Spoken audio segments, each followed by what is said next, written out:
I guess we'll just keep dancing then, shall we? All right. Well, hey, kids, dreamers, and jammers.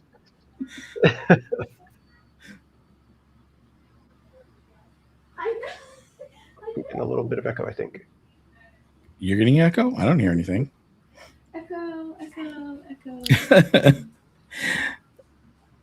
Are you okay? Yeah, I think I'm okay now. Okay. Oh. Sorry about that. Okay, because we're live. Yeah, I know. Yeah. Let's try that again. Hey, kids, dreamers, and jammers. Welcome to another Park Streamers Hangout. We have an incredible show for you today, guys. We're going to be talking to the CHOC Walk Ambassador for 2026, which is, one of our favorite things to do here on the Park Streamers Hangout. We love raising funds for CHOC. It is we're on our third year now, and I can't be more impressed by the incredible community and our incredible team of Park Streamers and friends out there raising funds. But let's go ahead and find out who our co-hosts are. I'm not sure if you guys have met these people. Cordy in California, how are you doing? I'm doing good. It is Monday. It's Monday. Mondays are Mondays. I'm doing well. I go ahead and okay, wind. Cordy in California. You can find me on YouTube, Instagram, Discord, Twitch, and TikTok. Awesome. And we also have Bob Berry Place 28, fresh off of his cruise. Would you mind telling everybody where they can find you, Bob? Yeah, definitely. You guys can reach me on YouTube, Instagram, TikTok, X, and Facebook, all at Berry Place 28. Awesome. Thank you. And I, of course, am Theme Park Casual. You can find me on YouTube, X, and Instagram, all of them at Theme Park Casual. And welcome in, everybody. We've got a fantastic group of you guys here already in the chat. Mm-hmm. Yeah. Hey, before we call out some names, let's talk about our members. We got Teacher Tammy D, who's been a member for 14 months. Woo! Yeah, and we also have Rachel Castro, who's been a member for 14 months as well. Wonderful. So thanks for streaming tonight. So thank you both. Who else do we have in the chat? We've got Weird Old Man. We've got Twish, Mattercam Matt, Samantha K, Jessica Coloma. We've got Kelly DiMaggio, of course, Teacher Tammy, and we have got. What else do we have? I'm starting from the top. SoCal Sports. SoCal. We got, let's see, Paul Newitt, Chad Pritchard, Journeys Out EXP. Loud. EXP626 is here. Yes, Sanchez. James, Welcome in. GV559. Sanchez. Did we say Spaceship Ears? No, Spaceship Ears. What's happening, Spaceship Ears? And hey, good vibes. We also have Good Vibes. What's happening? We Good got Vibes. Richard in the chat. Who's that guy? We have Hope. Hope Grace Myers. How are you? Hi, Hope. Nutsy McLewis, welcome. Yeah, got a good group in here tonight.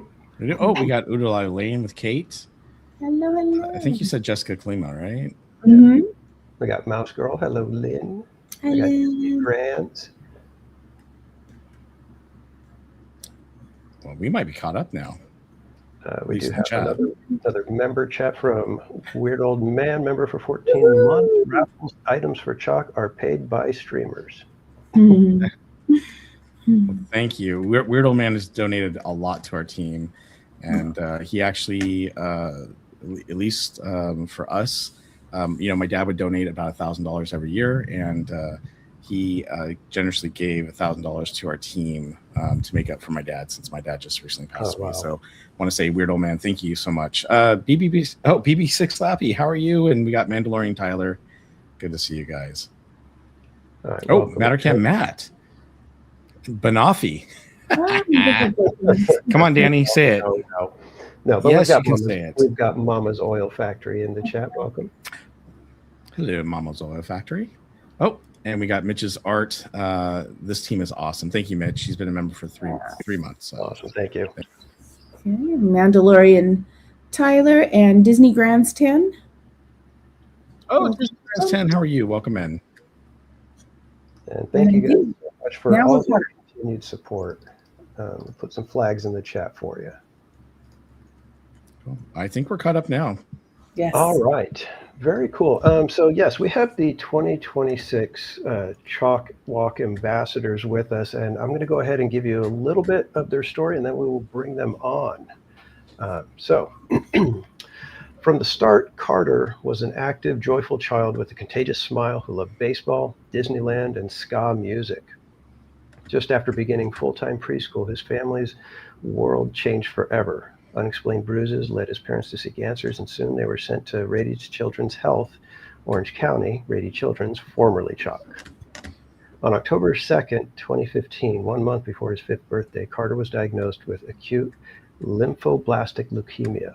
Within 24 hours, he underwent surgery and began a grueling treatment plan that would include years of chemotherapy and countless hospital stays. Despite the heartbreak, Carter never feared the hospital.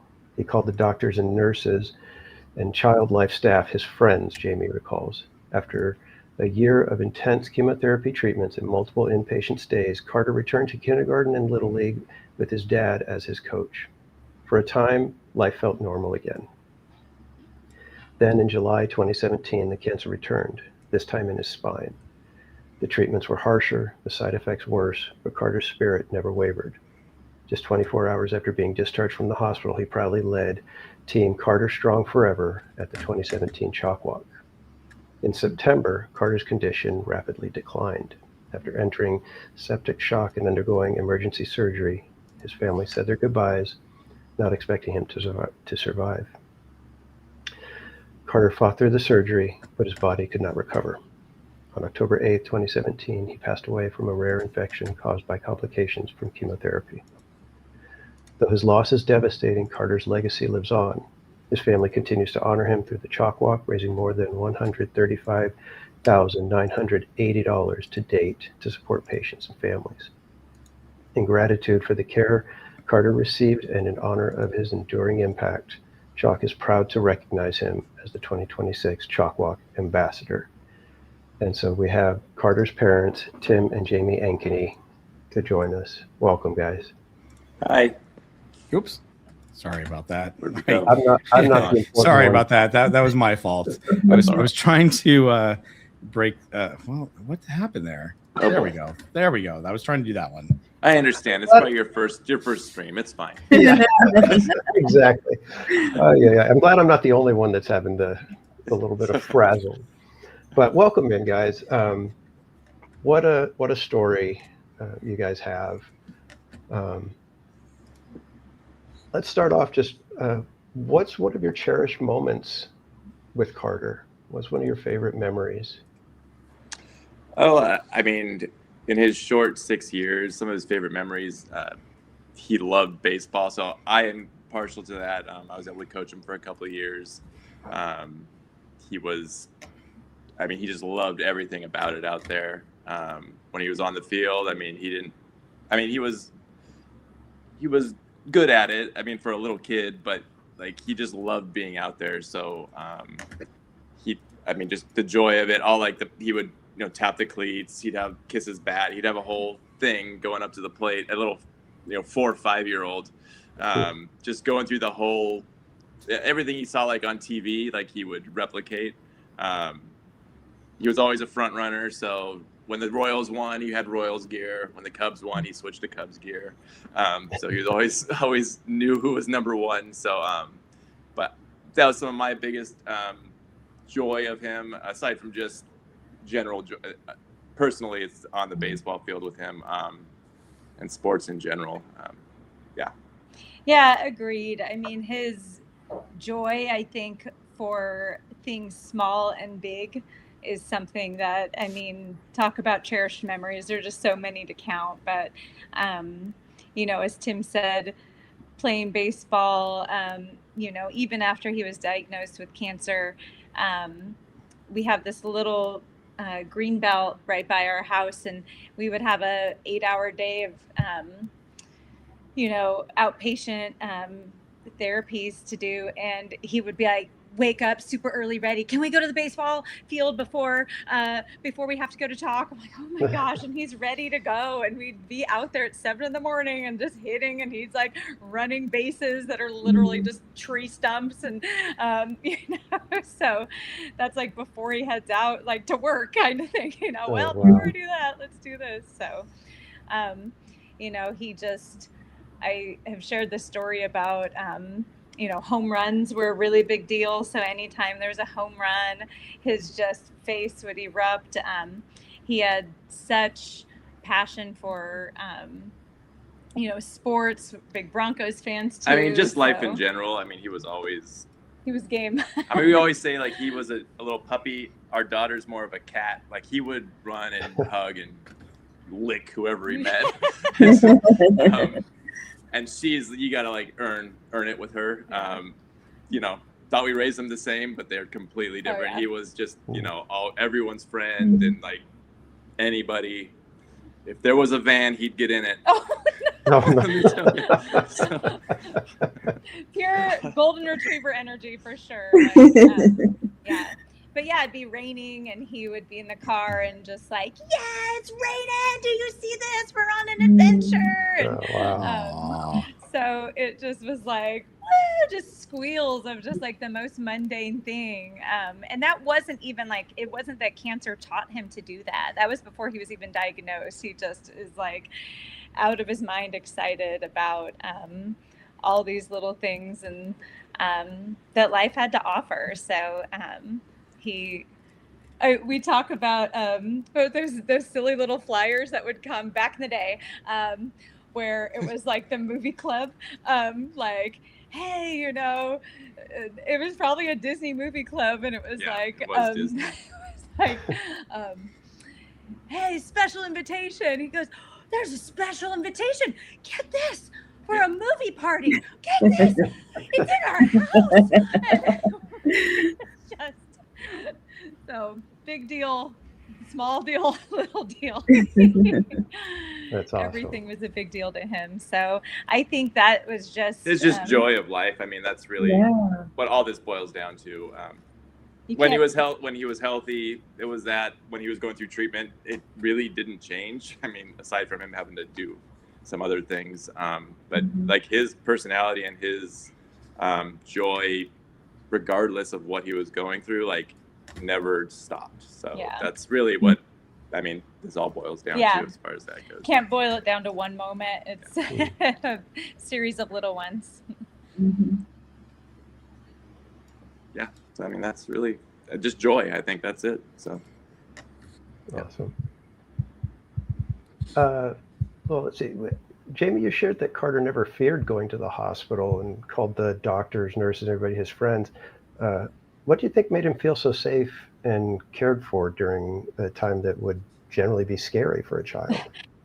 I mean, from the first experience with CHOC in the ER, I think for us, what's different about our story and Carter's story is that Carter never was sick. He was never hurt and going to the hospital to get fixed. It wasn't that he was sick and unexplained sickness and this, like he was this happy, healthy, joyful boy. And it was just some unexplained bruises that Tim was concerned about that led him to the doctor appointment. So it wasn't that he ever was seemed sick. Yeah. So even in the ER, we had just gotten his Halloween costume to go to the Disney Mick Treat in celebration of his 5th birthday as an early birthday present.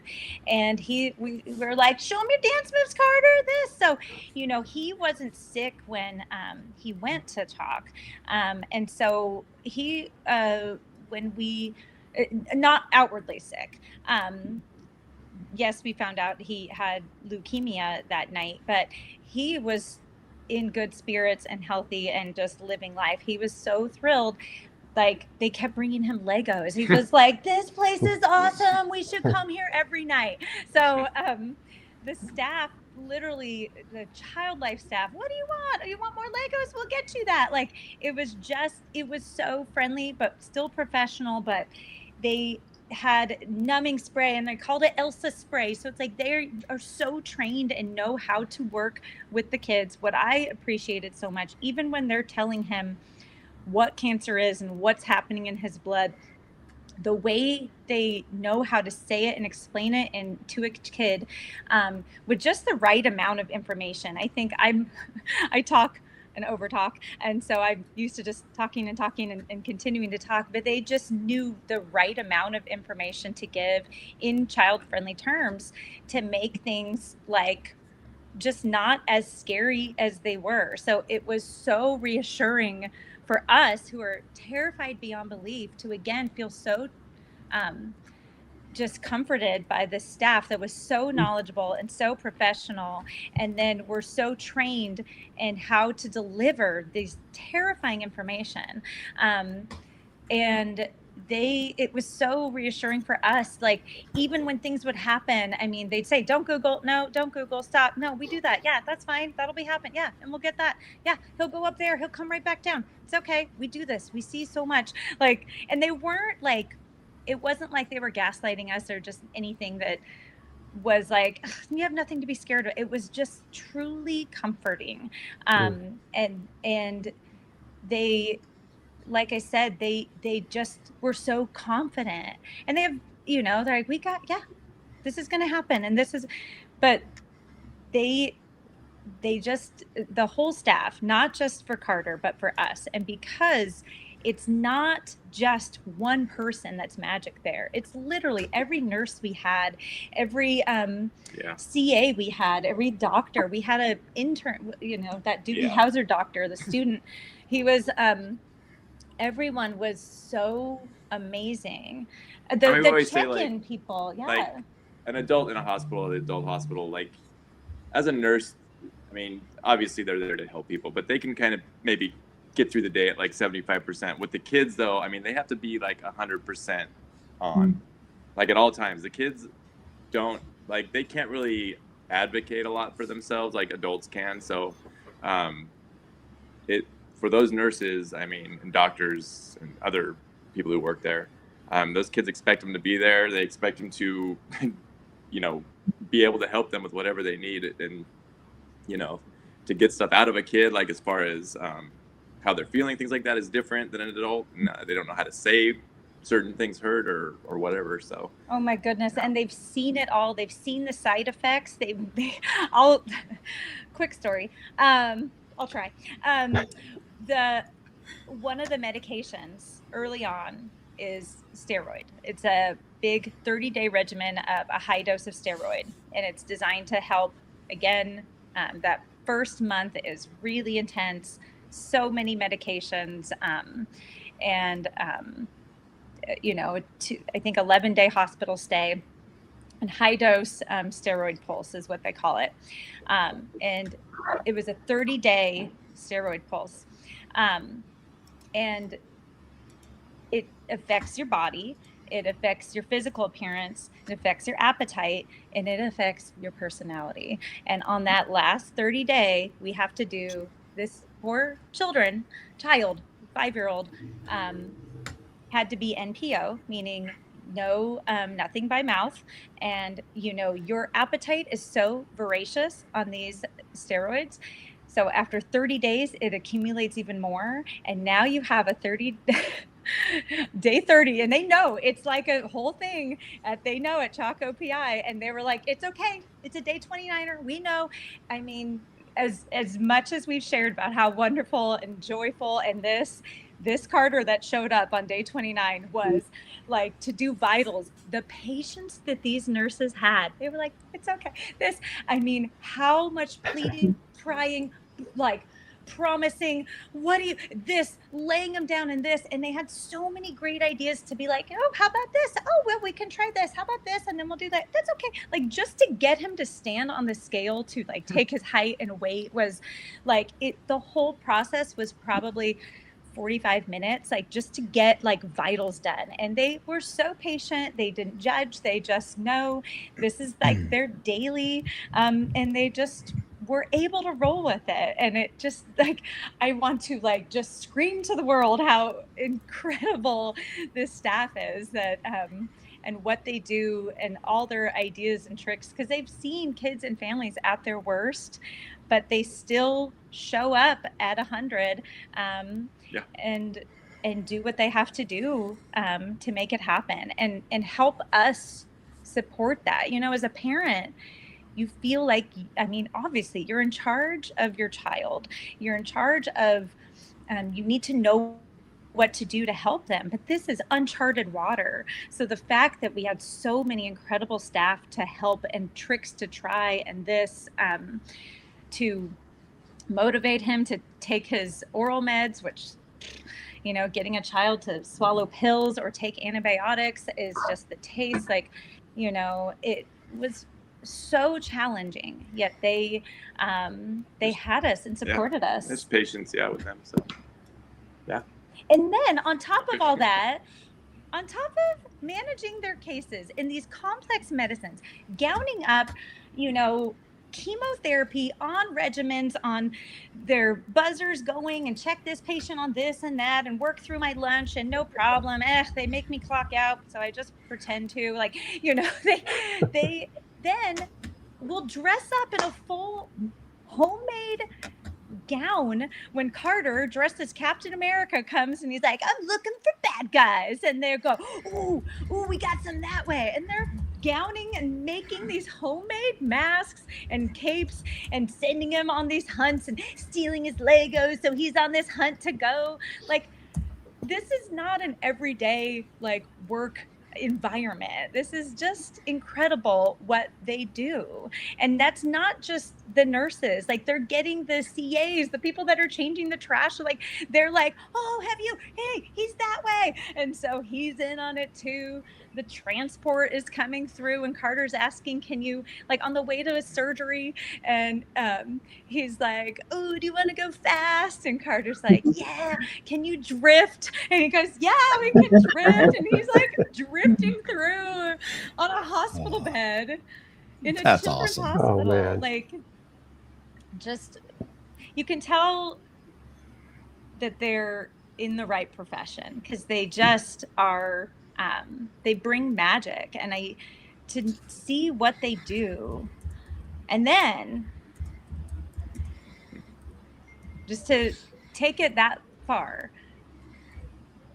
the day he passed, seeing this staff come, like, out of the woodwork and coming in street clothes on their day off.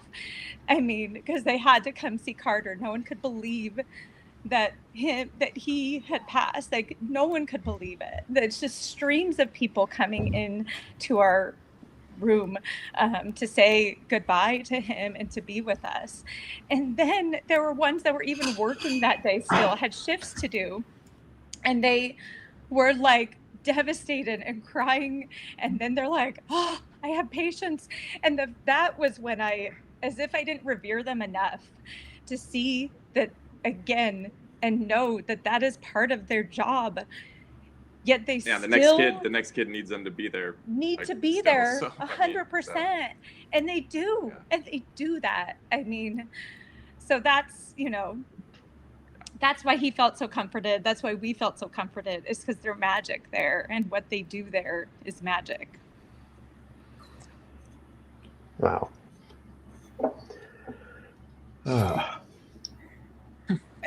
Sorry. I mean, I was going to say this till the end, but it keeps popping in my head because the reason, right, what we're doing as a team, and you know, a lot of the people in the chat are joining us or volunteer. You know, everybody's involved in this CHOC Walk. So, with all of this, I don't know if you can put it into, like, you know, so many words, but so what does the CHOC Walk mean to you, having heard all this? Right?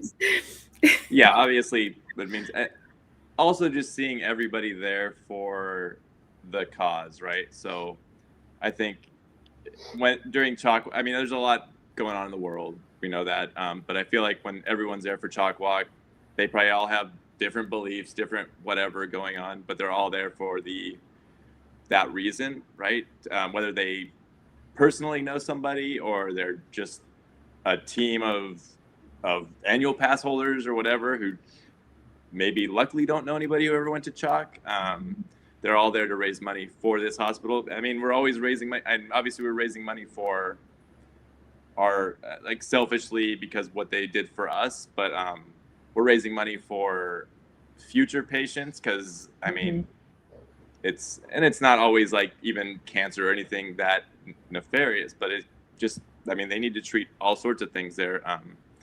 So we're raising money for the current patients that are there so they can keep getting the good treatment, and then future patients, whatever they may be there for. So I think everyone just being there for the like cause and the same goal, and just kind of putting everything, whatever they have aside that day even. So I think that's the main part of that. So.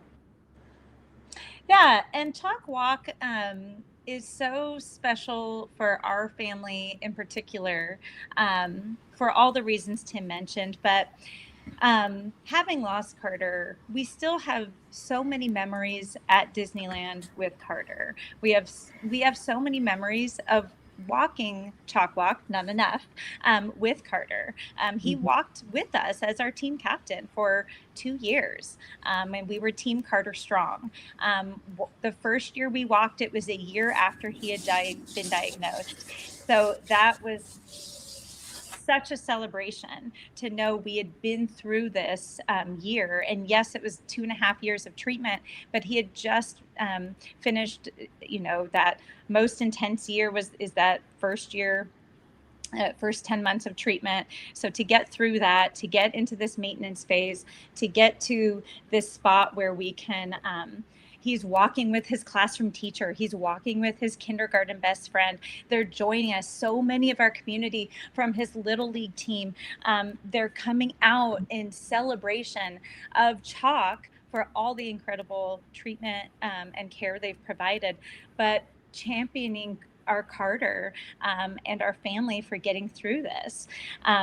You also see people there when you're in there that are going through similar things, so it does help with that community as well, because you do feel like you're on an island, and like we had some friends kind of back away from us after some of this just because they don't know what to do. Not a lot, but some people just, and understandably with the child especially, no one knows how to talk to us, and we're more than happy to talk about it and we love it. But people do feel weird about that. So seeing people at this walk who all kind of knew one way or another how we felt, and I think that helped just build that community with that as well.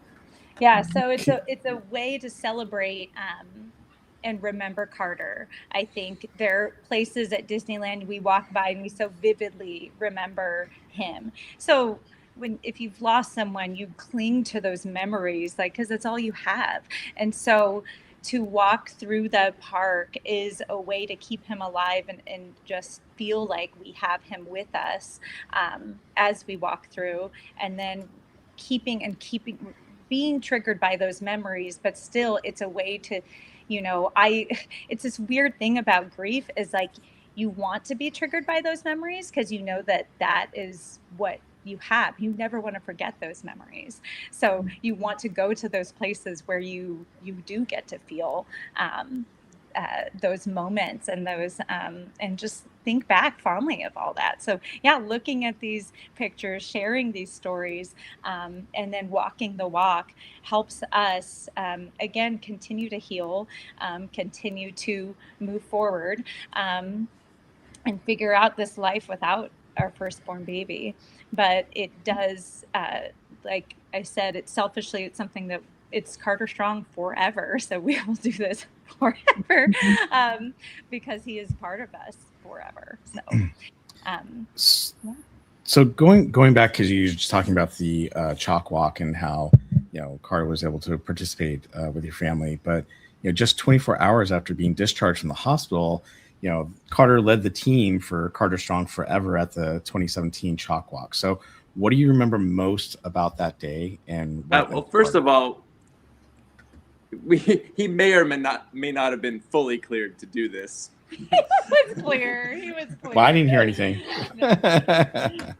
I just remember, he was, first of all, he loved being at the hospital, but days when he could, he was going to go home, especially after an extended stay, it was special for him. He wanted, There's no place like home. Yeah.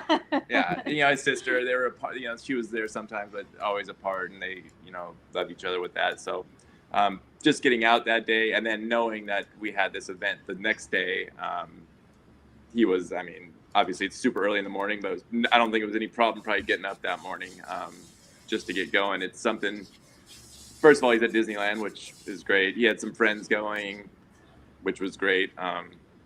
So I just remember, and there's pictures of him floating around of just, the biggest smile that day. And it might be a combination of being at Disneyland, being at the CHOC Walk, and just being out of the hospital after an extended stay. But yeah, I think it was just, again, just the glowing joy, big, huge smile, his old bald head, and all kind of bloated out. He was on steroids, so he didn't look like he's usually a little kind of skinny kid, and he just but he still looks so happy with that at that moment. So yeah, that was our second time. So in 2016 was our first CHOC Walk in October of 2016, and then after finishing his kindergarten year, I think it was that summer of 2017. So I think it was like early August 2017. And that was when the CHOC Walk was. And he had, this was probably his second or third time of having, like Tim said, it was like, you check in on a Sunday, you get chemo, and then you have to wait, you have to get hydration. And basically you have to wait until your level shows that that chemo is cleared, and then you can go home. And so this was probably our third time of that. Oh, big thing was he finished kindergarten in spring of 2017, and then we found out he relapsed July 5th, 2017. So whereas 2016, our first CHOC Walk as Carter Strong was a celebration of him getting through that first year, I feel like the timing for this CHOC Walk in August of 2017, again, the relapse came out of nowhere. We had no idea. It was literally the day after 4th of July. He outlasted every other kid, on the block with all the 4th of July activities that day. So we had to start back at square one of therapy, of intensive treatments, and they were more intense because it was relapse. And so he showed all those side effects much sooner. He lost his hair much sooner, whereas before it had taken him 3 months. This was like within the first month, he had lost his hair. He's bloated from the steroids. He's in and out of his. So he kind of looked like a cancer patient. Yeah, he didn't always look, but yeah, with all the So we do have those pictures, which it shows more of his story. He was still at CHOC Walk, obviously going through something. But again, I think that was a huge team again. It's a little bit. It says Team Carter Strong Forever. We were still Carter Strong at that time, and then he.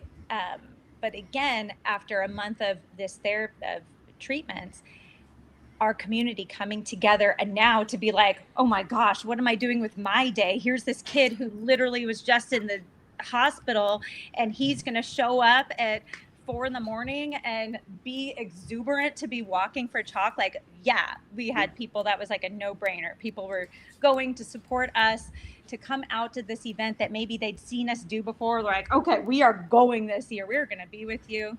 What was really special too, because of our placement we were inpatient at CHOC, and the check-in for CHOC Walk at that year was across the street at, I don't know, it was the building that's now, but it was pretty adjacent to CHOC. So we had community members and friends who would check in, get their things, and come visit us inpatient. And we're like, see you Sunday. As long as we clear, we should, And it was talking to the therapy dogs, the people there, the volunteers. And we have, nurses or doctors that were like, are you going to be there? We'll be there. One of us will be there. Well, one of us is going to be there at least. So one of us will stay at the hospital. We were pretty confident, and yeah, it worked out. So, but again, it was just exuberance and joy and celebration of our Carter for, being in, a month into treatment, yet here he is still this joy, this attitude, this just, attitude towards life was not going to get him down. So I think that was inspiring a lot of our community members to come out and support us for that walk. And we had no idea, less than 3 months later, he would be gone. So how grateful we are for those experiences and memories. Yeah. You guys have remained active, obviously, after, Carter's passing. And you've mentioned just how incredible the staff and everybody is at CHOC. Has there been anything surprising or unexpected since that time in all your serving and fundraising for CHOC? Have you had any kind of moments where you're kind of blindsided and, wow, I wasn't expecting something like that to happen? I mean, first of all, I'm sometimes blindsided that people still follow us because we're pretty incessant with our postings and stuff like that, and we're always fundraising, so we're always hitting up our friends for dine outs and donations, exercise and classes, Super Bowl squares and everything else. So the fact that they've hung on and they claim that they still like us is pretty great. So I think that just the community we've built, and that they are still, for the most part, majority of them are still there, they'll show up at our dine outs, they'll show up at other random places. Every once in a while we'll get a big donation from someone. We had a relationship with Chapman Baseball while he was going through treatment through a program, and just out of nowhere, one of the players, he was a big real estate guy, just we hadn't really communicated, just they go, what's your guys' donation page? And $5,000 just sent it. We're like, what the heck? We thought I texted him, I'm like, is this a mistake? I think you did the wrong, too many zeros. No, no. So just stuff like that, sometimes out of nowhere, someone that we don't really communicate with a ton, we know of, and we kind of follow and stuff like that. You'll get something just out of the blue like that, or someone will see a Carter shirt in Florida or something like that. We've had that happen, some random they're out there, but we don't have there's not millions of Carter shirts out there. There's not a huge amount. There's a lot of them, but someone will say oh, see them, and they knew us from somewhere, and that stuff's crazy. So how far his name has, even though we don't have corporate backing, we don't have anything like that. It's just us two doing a lot of the work, a lot of the time, and the spread that it has made. I mean, you'll see some freeways, people with a sticker on the back of their car, things like that. So, and a lot of people who don't even know him still show up at things now, because the longer it gets away from any new people that come into our lives aren't going to have known him. But there's still, a lot of them are still there, and they're say his name, they'll support stuff, they'll wear his stuff, all that stuff. So that stuff is still, amazing to me. So. Yeah, like Tim said, it's the people that continue to show us. It's so appreciated, but it's the people that didn't know him personally that are now coming out and walking for CHOC, and are walking and coming to our fundraisers just by hearing our story, but not having personally met Carter, because to know Carter is to love Carter.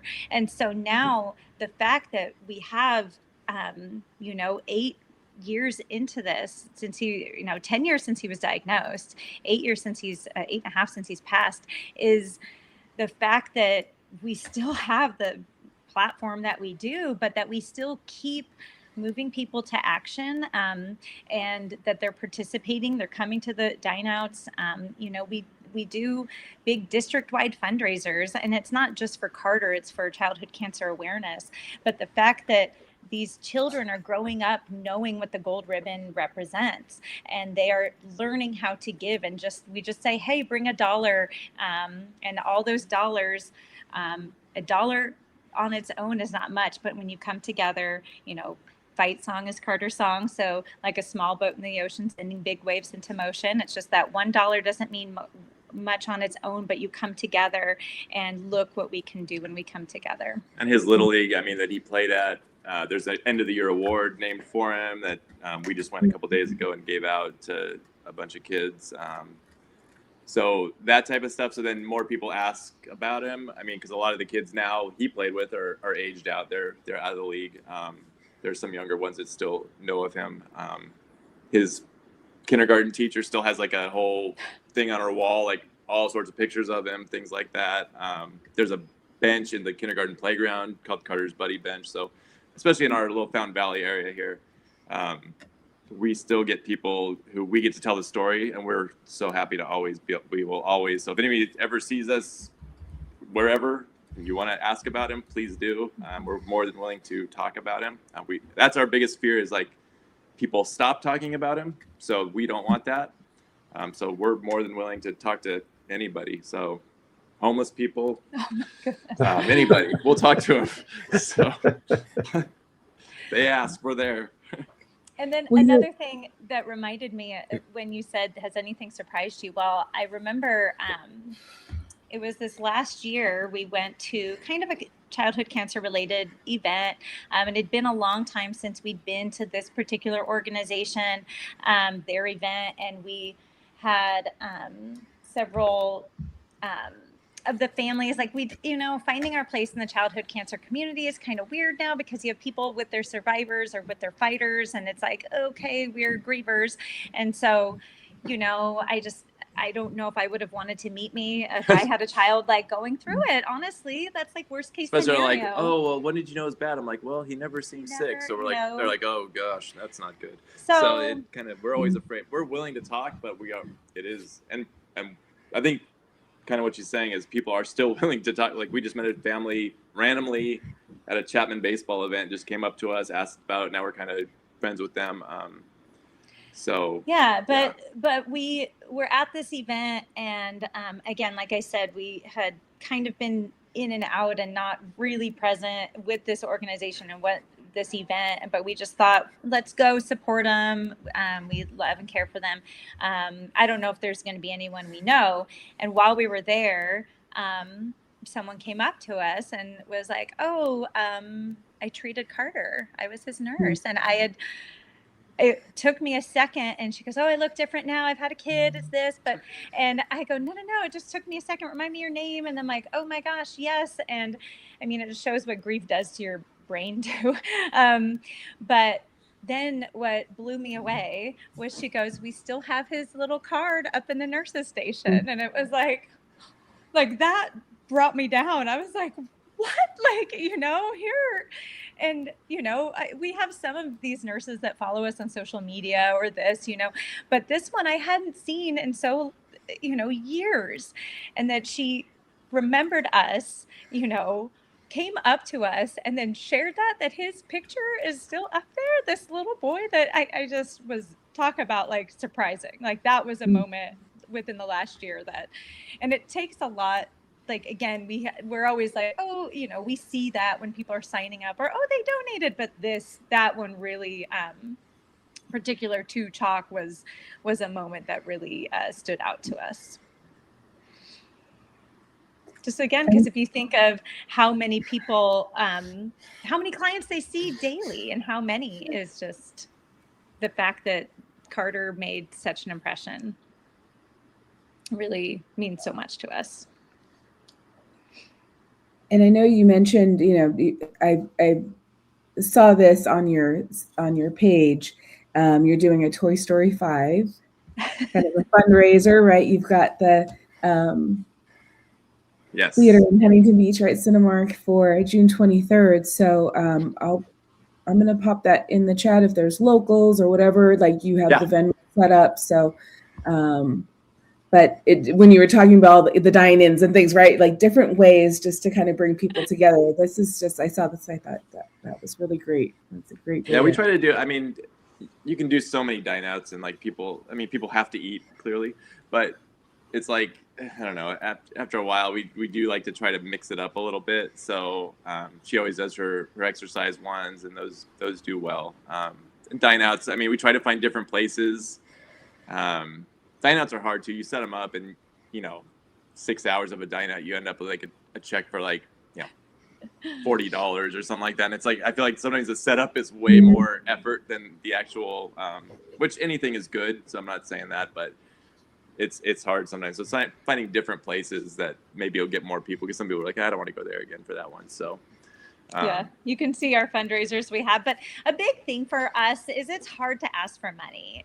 We don't like to just that's hard for us to just ask for money. And we know that people, not that they don't want to give, but when they have a little incentive to give, it does help. So, so if you got to eat, you might as well eat and have a portion. You're going to watch Toy Story anyway, you might as well go watch. As well come into this and have it. So we try to find things that people will get, because we know, who knows? If I wasn't put in this situation, similar to, it's like, you can only donate so many places, and people, money, whatever, it's hard. So, but when they get something back from it, something they were going to do anyway, or otherwise, I think that does help to kind of grease the wheels there. So yeah, and we like to think of those ways where you kind of get something too. Like I do my my exercise classes. That's a big thing that my dance studio allows me that space to do that. Yes, so PIO for a Purpose, that is a 9 weeks of classes, and they're just no commitment, but hey, you want to try an exercise class, why not, for a good cause, and hey, $10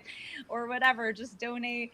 And it's like, we're all learning here and just have fun. And it's all for a good cause anyway. It's kind of my thing. It's like, it doesn't hurt. We've done like those aerial silks classes before, and we've done that does hurt. That did hurt. That did hurt. I was bruised. It was a problem. We'll do like a paint night. We do that. These like yearly events that they're just a fun way to come together to support a local just trying business to find, too. You mix it up. I think it freshens it up, and it gives people, And it engages the power of community. So that's where it's like, again, supporting, maybe, this is our first time doing California Fish Grill, but hey, it's another local business to us. These people, this business is another chance for us to, support, a local business and support a fantastic hospital and the memory of a little boy at the same time. So for me, it's a no-brainer, but some people need encouragement. And we also do so many fundraisers, and I always tell our community, like, we don't expect everyone to come to all of them. We're not expecting that, but we do so many that there'll be something that will hopefully appeal to you. Like maybe you don't like California Fish Grill, or you don't like PIO, but hey, I like Toy Story, or I like to do a paint night, or I like the Super Bowl squares, or gambling. People love gambling. Yeah. So we hope that there's something. We don't expect everyone to go to all of them, but maybe something will. If you follow us on our Instagram, that's at @CarterStrong_forever. So that's where we'll be posting, especially the next couple. We're always fundraising, but the next couple of months it gets probably a little heavier. We have what, 3? 1, 2, 3 this month, and then probably 3 or more next month. So. Yep, and there's your Instagram page right there. There it is. So, what advice do you have for parents regarding things to look out for with their kids, as far as like maybe early detection? Was there anything that you could have you saw that maybe was changing in Carter that made you go, something's happening here? Yes, I picked him up, from preschool, and preschoolers are all over the place, and they come back little bruises, whatever, on them, and that's just part of the 4-year-old game. But he came home, and we were giving him a bath, and he had some weird like reddish little dots kind of on his shoulder, like a collarbone area, and like kind of his groin area, kind of like the spots that like an older person would get, like when they have the thin skin or on blood thinners, which is essentially kind of what was going on. His blood was weird at that point. So he had some weird bruising there. I'm like, I instantly Googled, which it ended up being what I Googled, which isn't great, but it did kind of already set me in the kind of prepared for what we might hear. So yeah, it was just some odd bruising with him. Like I said, if I didn't see the bruising, there's nothing to say that he was any type of sick. So his energy was fine that day. That's the only thing we saw. So we're not trying to like panic anyone. I know I had so many friends with kids that are like, oh, my child has bruises. Do you think I should take him in? And like Tim was saying, it's the type of bruising. So it's those little pinprickle ones or bruises in different places. So again, they weren't where he had his, typical 4-year-old bruises, but these were bruises that were in unfamiliar places. So there's a secret. There you go.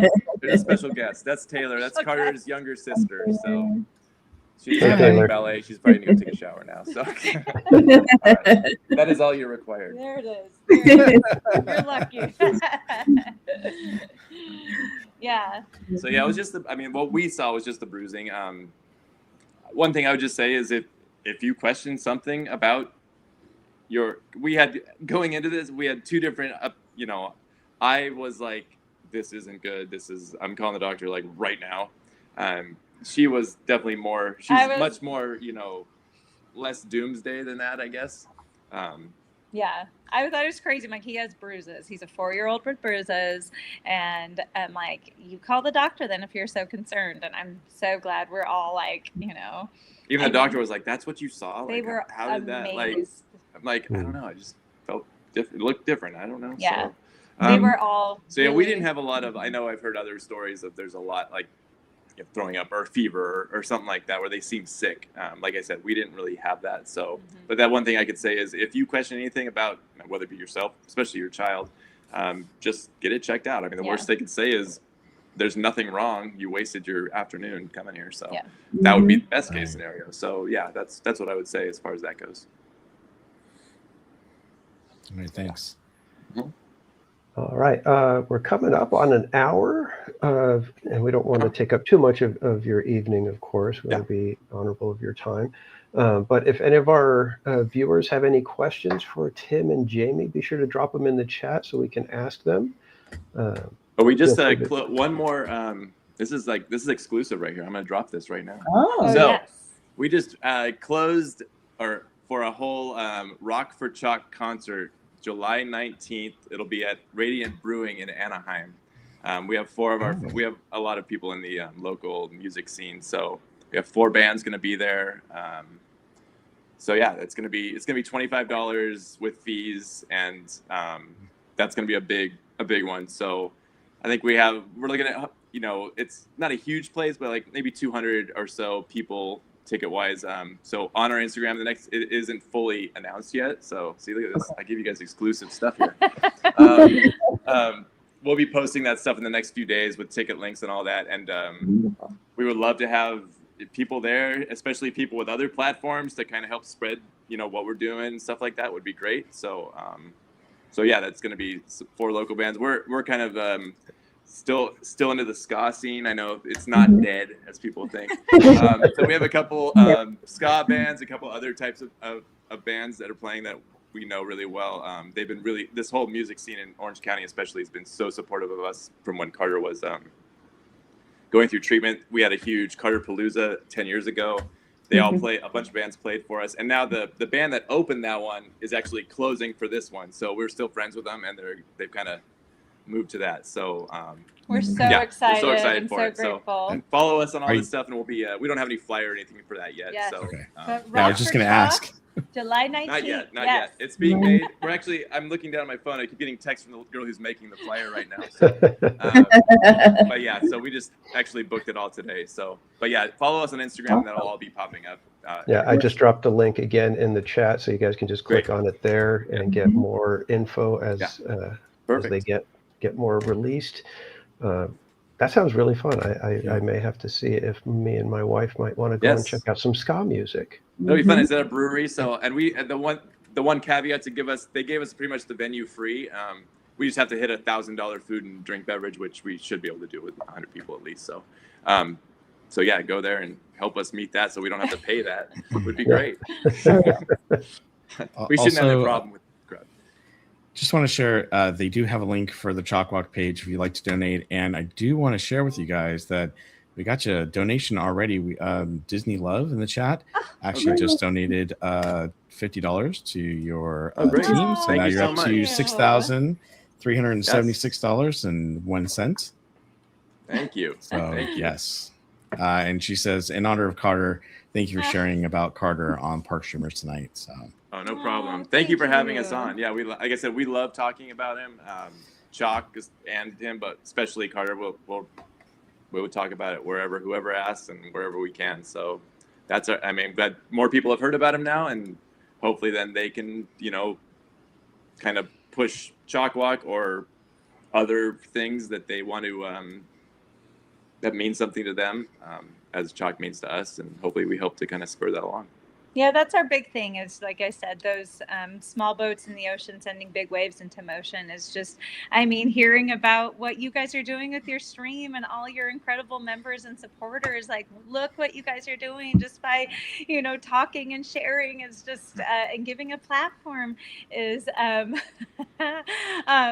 just incredible. We're so grateful, and we're so just amazed at the legacy that Carter has created and is continuing. This little 6-year-old boy, the fact that, here he is the CHOC Walk Ambassador, 10 years after he was diagnosed is just, I know people, it's parents that don't quit, and we're never gonna let his memory fade away. And so thank you for letting us have this chance to speak about him and continue his legacy and create more little waves and put them into motion. Our big thing is just sharing to make sure that that dollar, that next bit is that share, that person, one of your members tonight is motivated to donate, to participate, to share, and that might be that one thing, that $1, that one spark of an idea that funds the cancer-free world, that gets us that non-chemo treatment, that or just provides helps people that at CHOC. So at not always CHOC. cancer. Like Again, for us, it's cancer, but yeah. big and small, it's just you just don't know the impact that you're having on someone. So I say don't be afraid to share. Yeah. I do see a question on here about Suburban Legends. Is Suburban Legends going to be there? We are really close with Suburban Legends. We did reach out to them. It's just not going to work out for this one.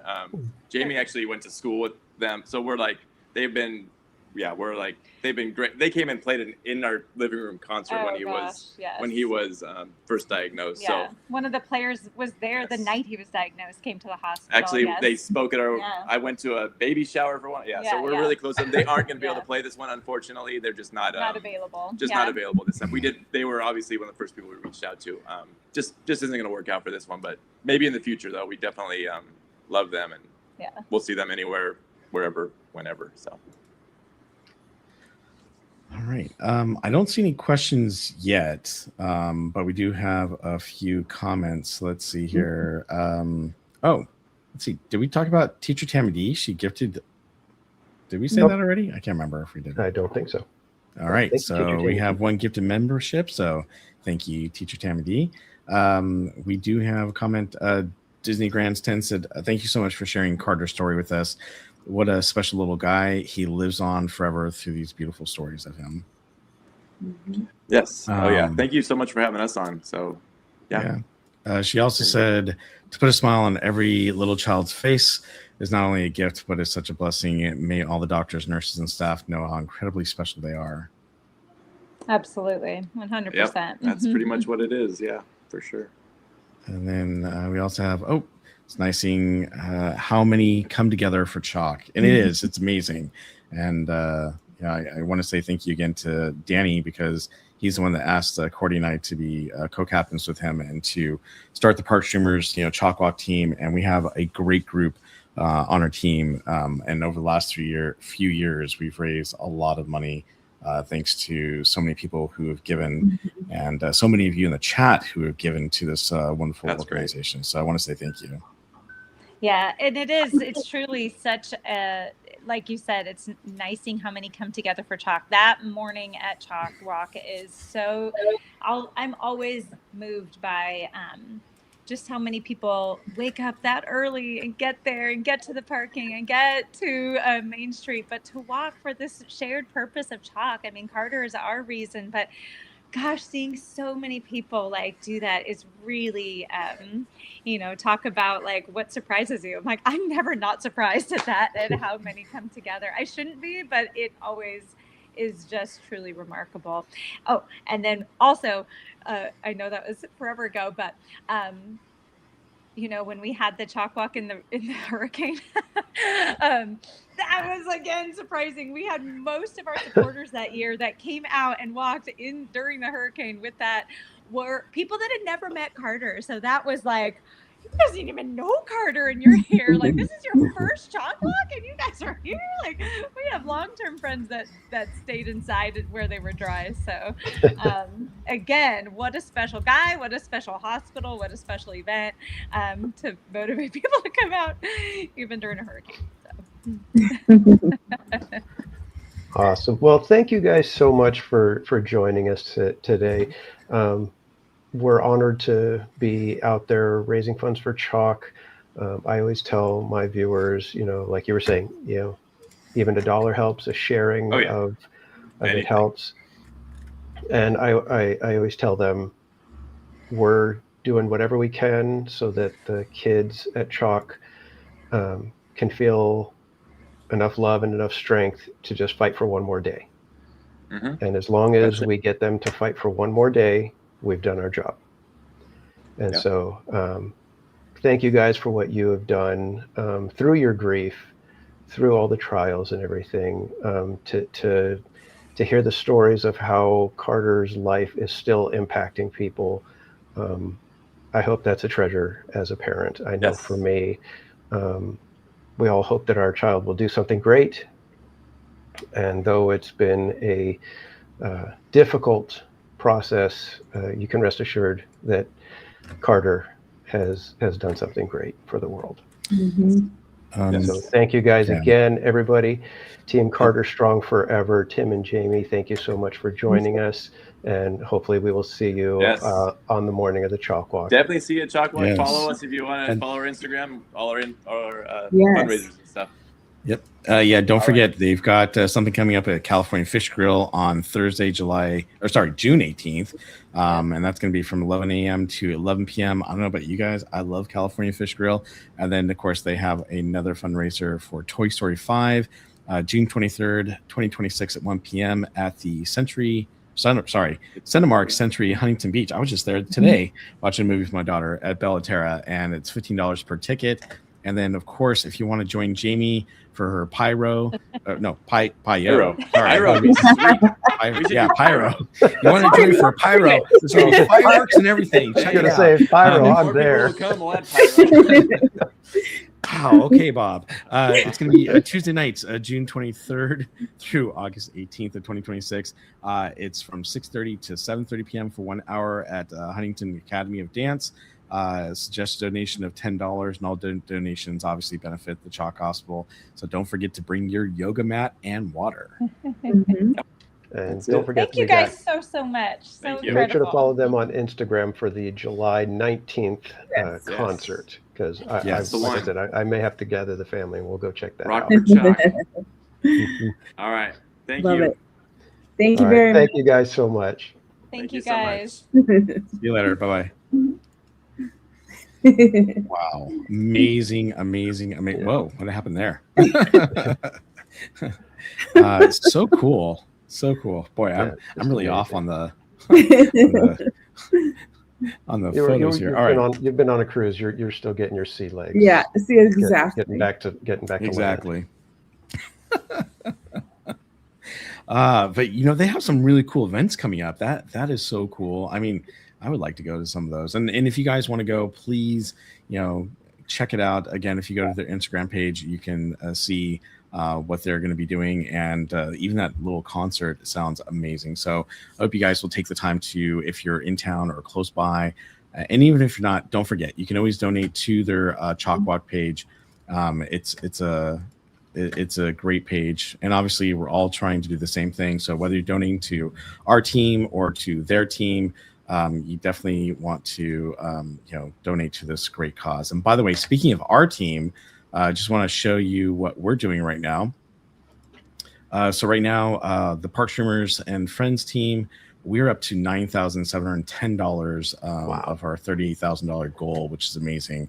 And so it's just really, really cool to see how many people are donating to our team members and trying to help raise money for this great cause. So just want to say thank you again for helping us raise so much money. We obviously still have a long ways to go.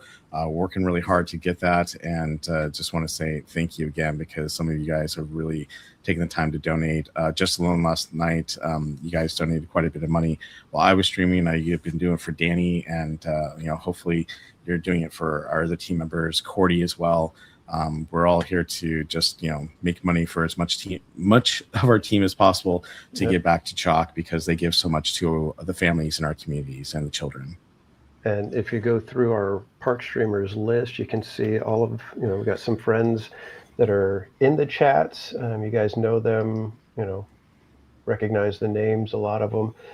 We've got SoCal Sports, we got CL, I Got Nothing. We got, how do you pronounce it? I always say Halo Gelato. It's Halo Gelato. Halo Gelato. Christy PH Disney, Natalia Gonzalez, BB6 Dave, Adam Cuevas, George Ray, Lynn, Mark Percher, I Can't Stand Ya, Fernanda Murillo. Be sure to toss a couple if you're going to be donating. It doesn't have to be to one of us. It could be anybody on the team. Yeah, and you just have to click that $sign when you go to our team member. So if you click on Dave, it'll take you to his page, and you can donate to him or to anyone you want. And obviously we're trying to just raise as much as we can for the entire team, but every bit helps our team members. So we really appreciate your support. Yeah, and I say it every time. I shouldn't be surprised, but you guys blow me away every time. Every time I think it's like, okay, we're probably at the limit. The crew out there has done a bang up job again, and then they push further. So I'm trying to learn to say, you know what, we're not going to put any limits on our viewers and the community out there, and we're just going to let them run wild and do what they do. And I'm learning. Yeah. By the way, we have a few more people who joined us tonight. Debbie Bernfeld, how are you? Jonathan Chong. We have Buddy Hepburn. Who else do we have in here? Gil Dizon, Jetta joined us. We got Alberto. Samantha K. Alberto, yep.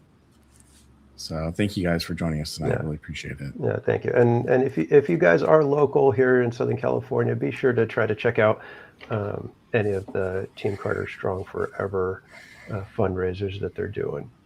Now, obviously, if you want to go talk to them, they are more than happy to talk to you guys. Yeah, that was a great interview. So glad to have them.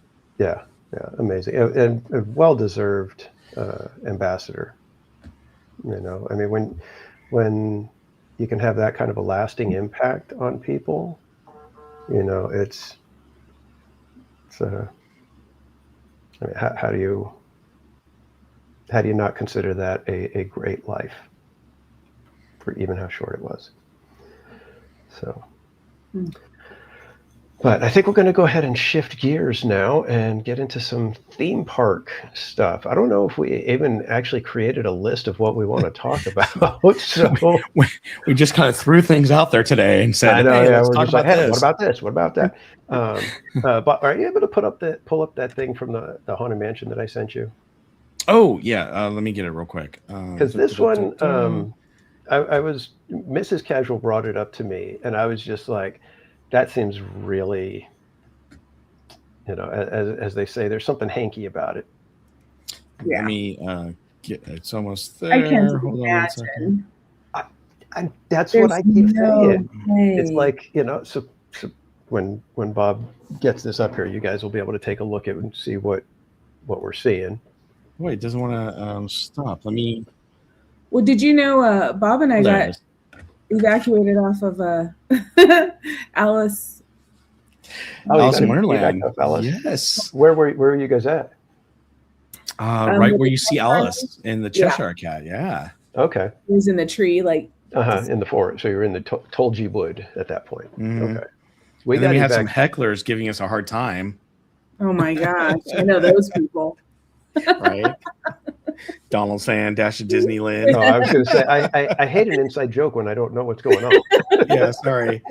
they were blaming us for it breaking down. So Well, it probably was you, Bob. I mean, they said it was because we crossed the streams. That's why. Yeah, they put us. then- Yeah, they put us in one caterpillar. So Oh, Yeah. where you guys like cross it like right by, and you like that part where you can see the other one go right by. Is that what happened? well, we were sitting together. We were in the same caterpillar.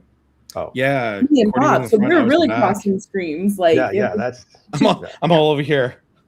I know. we were like, Don't show Courtney stream. She's like, don't show Bob. It was really kind of cool because we got to walk through that part of the ride all the way until you get to painting the roses red. And then if you ever notice, right at that part, as you're starting to turn to see the White Rabbit, there's actually a door Right, in there's the a track that goes off. Well, that's a maintenance bay. It actually just goes in and makes a U-turn and comes right back. And so some of you got to see it right away. I put the camera down because technically we're not supposed to show that backstage area, but you got to see it in the very beginning, and you got to see some of the tires and everything, and that was kind of neat. And then what was interesting is where we got let out. So we're walking down the stairs and we're leaving, and then as we exit the door, you turn around, and you're like, oh, there's the men's restroom. Yeah, we got evac'd years ago. We got evac'd off of the Golden Afternoon, but we were on such an angle that they told us to wait, and they had to get like 3 of the maintenance workers over there, and they basically, you went from one person, and then you hand it to the next person, and you walked out, and they practically carried you down the little incline. Oh wow. So, Wow. so what we're talking about in this other thing is there was this story that the Haunted Mansion broke down, lights come on, and everything is basically proceeding as a typical, 101 with evac. And so there's the announcements, please remain seated, a cast member will be there shortly, blah, blah, blah, blah, blah. Well, supposedly a cast member started going around and then, releasing, people from the doom buggies. And then they stopped, or they took some people and left. And then there was an announcement, supposedly, that said, go ahead and get out of your vehicles and proceed to the nearest exit. Yeah. Does that sound like something Disney would do? Yeah. Here we go. This is it right here. Oh, wait, what happened there? It didn't. Oh, you know what? Sorry. Let me bring it down this way. I'm going to show this tab instead. And here we go. Once again, for all of my guests inside the Haunted Mansion, we can no longer assist you at this time. We ask that you hop out of your buggy and find the nearest exit. If you can, there is a latch on the left-hand side that you can press down to open the clamshell. I'm just not buying. I mean, if there's anybody who has heard horrible spiels from the cast members and made a note about it, Once again, for all of my guests inside the Haunted Mansion, we can no longer assist you at this time. We ask that you hop out of your buggy hop out of and your find the buggy. nearest exit. Hop If out. you can, there is a latch Open the on the clamshell. left-hand side that you can press down to open the clamshell. Okay, so here's how much of an issue this is. Mrs. Casual is texting me right now saying that's not the video that I initially saw, because she saw something on Facebook, but they pulled the video down. And so this is a different one. But when I mentioned it to my mods, I said, what do you guys think about that? I don't know about this. One of my mods said they pulled it down because everybody realized that it was a fake because they say clamshell. Mm-hmm. That was from the original video. Right. That I believe. He said clamshell in this one too. That's what I mean. So Yeah. I'm wondering what the heck is going on. But it's one thing to have the liability of having guests wandering around in your attraction without supervision. The second thing is it's the Haunted Mansion, and you're going to tell me that there was such an emergency that Disney just said, you're on your own, get out. Yeah.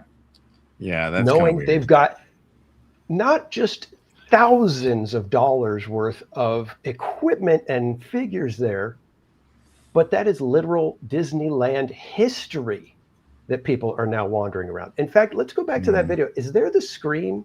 Because you guys know that on Haunted Mansion, there's that screen that's in front of you, right?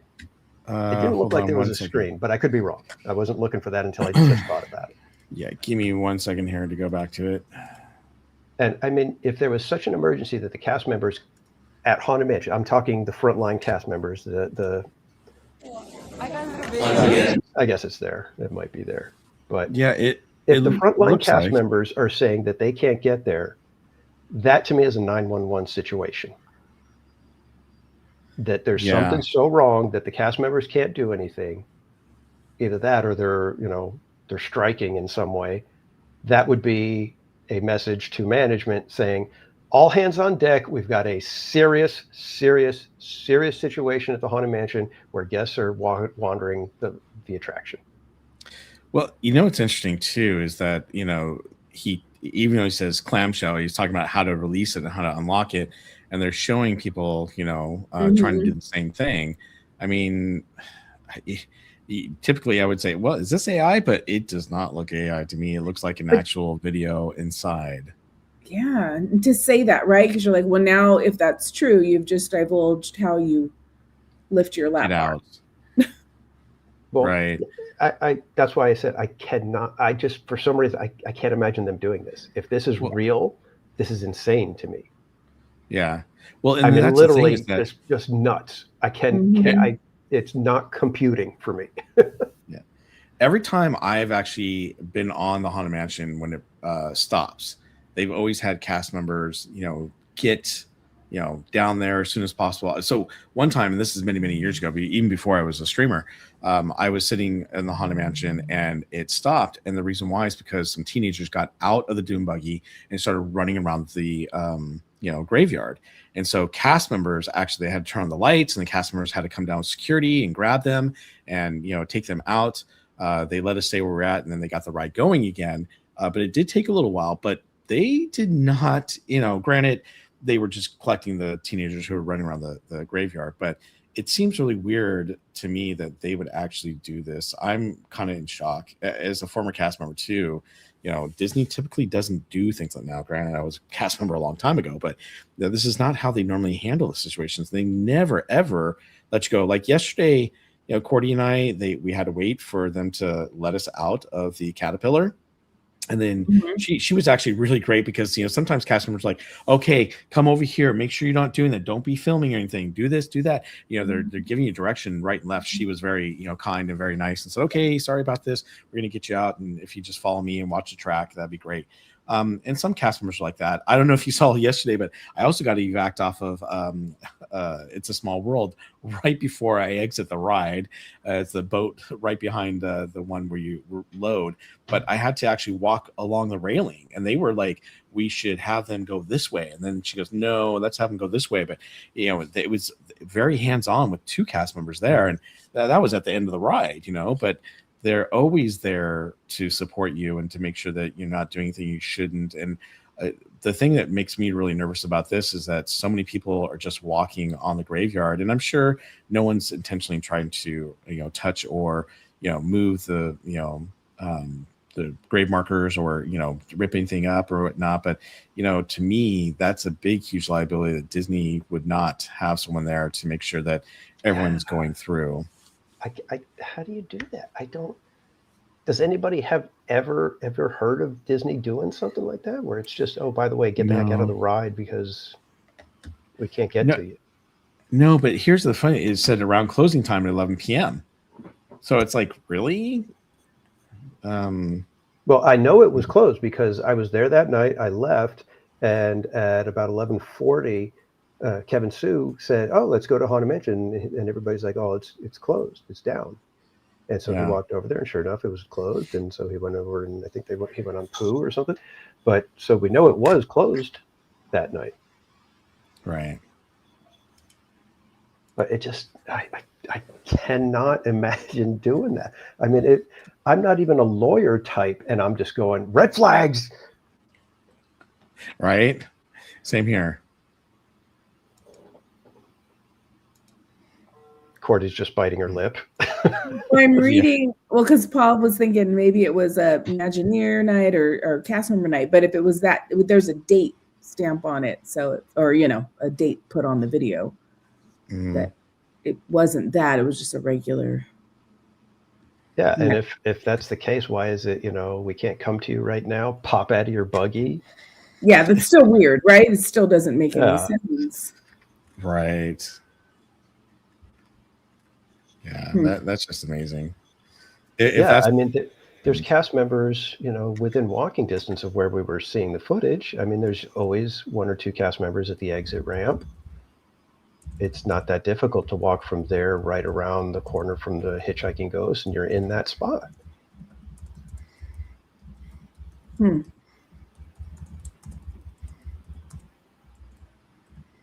And the thing is, I mean, if that's real, and this video is true or whatever, how many people are going to sit there and wait for the cast member to show up next time there's a stoppage? They're going to be like, oh, they let people get out. Yeah.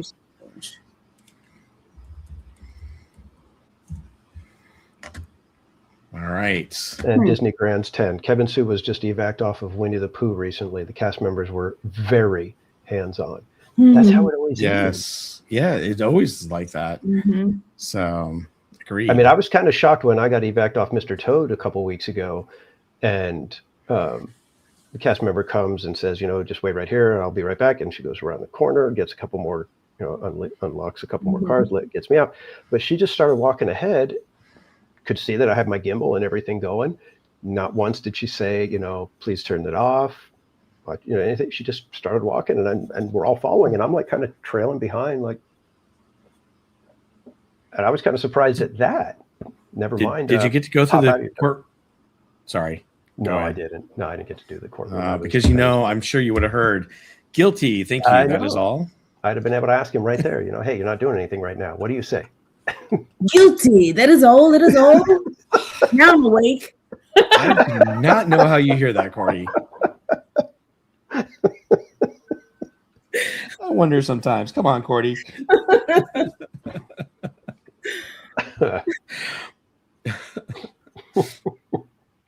Now I'm awake. Jeez.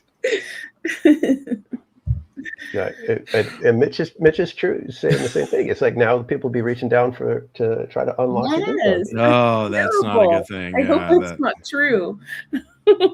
Well, and I would hope that I'm gonna want to see if there's a lever. I know. I would hope that it would not do that while it's moving. Well, because it looked like you had to go on the outside of the vehicle to do it. So, well, I always thought, I thought the release was like behind it at the bottom, and they have to kind of kick it with their foot. There's not like a little thing that you reach down and grab with your hand. It's like a foot pedal kind of release. Which makes sense because, ergonomically, the whole to avoid any and quick release, right? I mean, oh boy, people. And we got this one too. Scott Bell.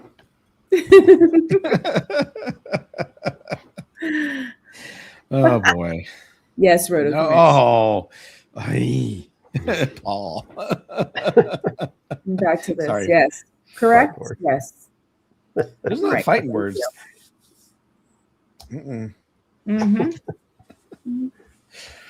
I just say it how I can hear it. Right? Yep. Casual? Yeah. Oh, come on, Mitch. It's the truth. Oh. Doing the bows. Oh boy. You know what? That's what we should do. We should have every time someone wants us to bow, they have to donate $25 to CHOC Walk. Oh God. Oh, you're doing this all night. Then it'll be like this. I was picturing that remember the little bird that would into the little ones in the water, yeah. or the mockingbird. I love the mockingbird. Oh man. Oh boy. Oh, Gil said that. Sorry. That is all. He's Whatever. doing this on purpose. No. Okay. Yeah, I got evac'd off of the Spider-Man ride at Universal Orlando in 2003. Yeah, that's cool. I actually think getting evac'd off a ride is actually pretty cool. Pretty fun. Everybody does. Yeah. Except as long as it's like not ruining something, like, hey, it's yeah. we As gotta long as it's try not to your get to first our- time. Yeah. Because that actually happened when we went on Forbidden Journey the first time with Sideshow at the Dementors. It stopped, Mhm. Oh. and I'm like, well, that's odd. And then the lights came on, and we're like, well, this is kind You're of like, dumb. Wow. And the lights okay. go off, and it finishes. Yeah. And that was so it kind of ruined that little moment, but we did get to see where if they had to evac us, there was a nice rolling ladder off to the side that you could see. Oof. Yeah. That's happened to me I think 2 or 3 times where the Dementor area lights come on, and then when they start going again, the movie doesn't play on the dome as you're going around it, and then you come out of it, and then it's like, oh, it's the end of the ride, and you still don't see anything on screen. It's like, okay, well, that was interesting. Disney Grant, I am not under the weather. I think it could just be my voice is a little blah, because sometimes like I'll be drinking my coffee and I get a little bit of cream and stuff, and I can't really just kind of clear my throat. I can't really clear my throat the right way. It's Banoffee. No, it's not. Mm. I'd be smiling more if it was one of those. What? Can you say it? No.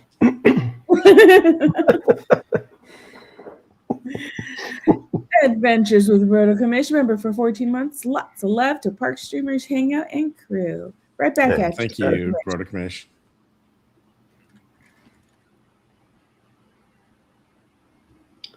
All right. So what else? What other news have we got? Because this Haunted Mansion thing is just going to be a debate until somehow we get some sort of confirmation one way or the other. I don't know how we're going to get that. Well, I'm not even sure what it would take for me to believe it at this point. I don't believe it. What? I don't know. The only thing is footage. Somebody clipped a little bit of like real, like used a little bit of real footage, maybe. But I don't know. See, looking at it, it looks pretty legit. I mean, the way that the things would look in the Haunted Mansion with the screens, and you got the ghost in the background, and I'm going to look at the tombstones though, because I want to make sure that the ones that we're looking at are all the ones that actually move. So I'm going to have to rewatch that video and double check it next time I'm on there, because I'm like, join Theme Park Casual this Wednesday as he checks out the Haunted Mansion. We're going to go on there and we're going to count moving tombstones. He's like, I missed it. Okay, we got to write it again. Yeah, one more time. And at that point, everybody's going to be all, no, I think there were 3 moving. No, there was only 2 moving. Can we agree on anything? Or they're going to say the tombstone said, thank you. Yeah. Or guilty, thank you. That is all. Mm-hmm. Logan, how are you? Welcome in. One person had 6 fingers. What? Don't stop, GB. They're trying to figure out if it's AI or not. So they're looking at, okay, how many fingers does that guy have? Why is Fresh Baked freaking out about the new Coco area at DCA? Was he freaking out? I don't think it's freaking out. It's just it's one of those things where hey, you make a video and it gets a good reaction. Make another video, gets another good reaction. Time to keep making those videos. Mm-hmm. I can't deal with all the speculation. It's like I can watch it for a minute and then I'm just like, oh, stop already. I'm done. I can't. Yeah. There's only certain things that can capture my interest that much, but if we're at too early of a stage for me to be that interested yet, it's like it's a bunch of dirt right now, guys. Mm-hmm. Yeah, I agree. Should we talk about the new Mandalorian Grogu adventure? Sure. Yeah. No, we didn't get Grogu mode last night because of someone. Bougie. And I was like, no, don't touch it. And he's like, shh. I'm like, we even had the cast member. She was so sweet. And she's like, I'll help you guys. Right. Because we were talking about, hey, who's going to do this? Who's going to do that? We got to make sure we don't mess it up. And he messed it up. Yeah, I know. She was like, don't touch anything. And so she sets up the one side, and then he's like, okay, so I just hit the white button. There, I pushed it, and I pushed that button. I'm like, no, don't do that. It's too late. He didn't listen. Well, So I was like, in a way, you guys kind of did get Grogu mode, though, didn't you? huh? What, Don't because touch you the can see him button. on the side? Oh yeah, don't push the button. Grogu. Yeah, that's true. The button. You know, it's weird though. Have you guys done the Grogu mode yet? I haven't. No. So I have, and the cast member actually set it up. What's interesting is, you know, in Chewbacca mode, you just get nothing but Chewbacca talking the whole entire time. This Yes. one actually has Mando talking in certain cool. specific points, but Grogu does most of the, you know, giggling, googling, you know, odling thing. Odling? That's Matterhorn. Sorry. But yeah, he does his little, you know, stuff. And I was like, wait, how come Mando's talking? I thought this was just Grogu mode, but yeah, for some reason, Mando was talking in just brief parts. I guess so you understand what's going on. I don't know, but yeah, that was interesting. The one thing is GB, how dare you? what did he say? What did he say? He said, yet TPC will still yell fresh bait in the park. Do you? Do you I do will. it when you walk by? I do. What's that? I said, do you say it when he walks by? I do.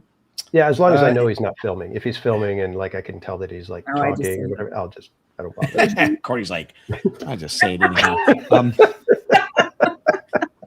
I wonder. That's exactly how she You know does what? it too. Yeah. You should do it like this, Cordy. Cordy. First bait. Going to California? TPC. BP 28. And I'm not bashing him or nothing. I'm just saying that for me, it's you know, I get why people would be interested in it. I'm just at this point, I'm not that interested in what they're doing yet. It's funny. At some point, I'll be very interested. Yeah, when he's next to me, I just go, "Hey, Dave." So usually what I do. But if he's passing by, Bob's just I'll too say cool that. for the fresh bait. No, I do the fresh baked. If he's passing by, like you said, typically if he's not streaming, you know, or it's not streaming, he doesn't stream. He does Wait, his Prove recorded it, Bob. videos. You have to do it the right way. Fresh baked? No. Oh, sorry. That's it. I'll just leave. See you guys later. That's not how you say fresh baked. Oh, I'm sorry. Let me do that again. Fresh baked? Just kidding. All right.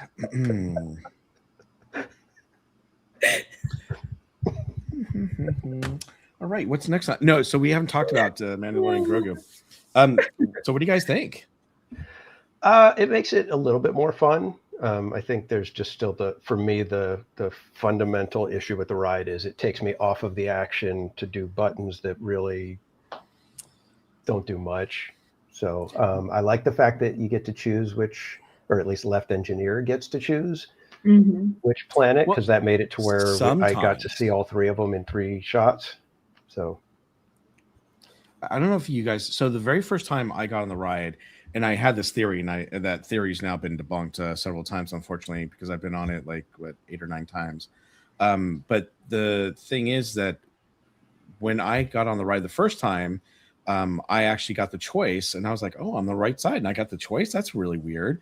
And the other person did the home beacon, and then every time after that, and I started noticing, well, maybe it's because I hit the button last, but that's not true. I thought maybe if I hit the engineer button after the other person hits the engineer button, I get to choose, but no. So it's very kind of weird. Most of the time it's left and sometimes it's right. And obviously if there's no engineer on one specific side, then the other side will get it, the choice.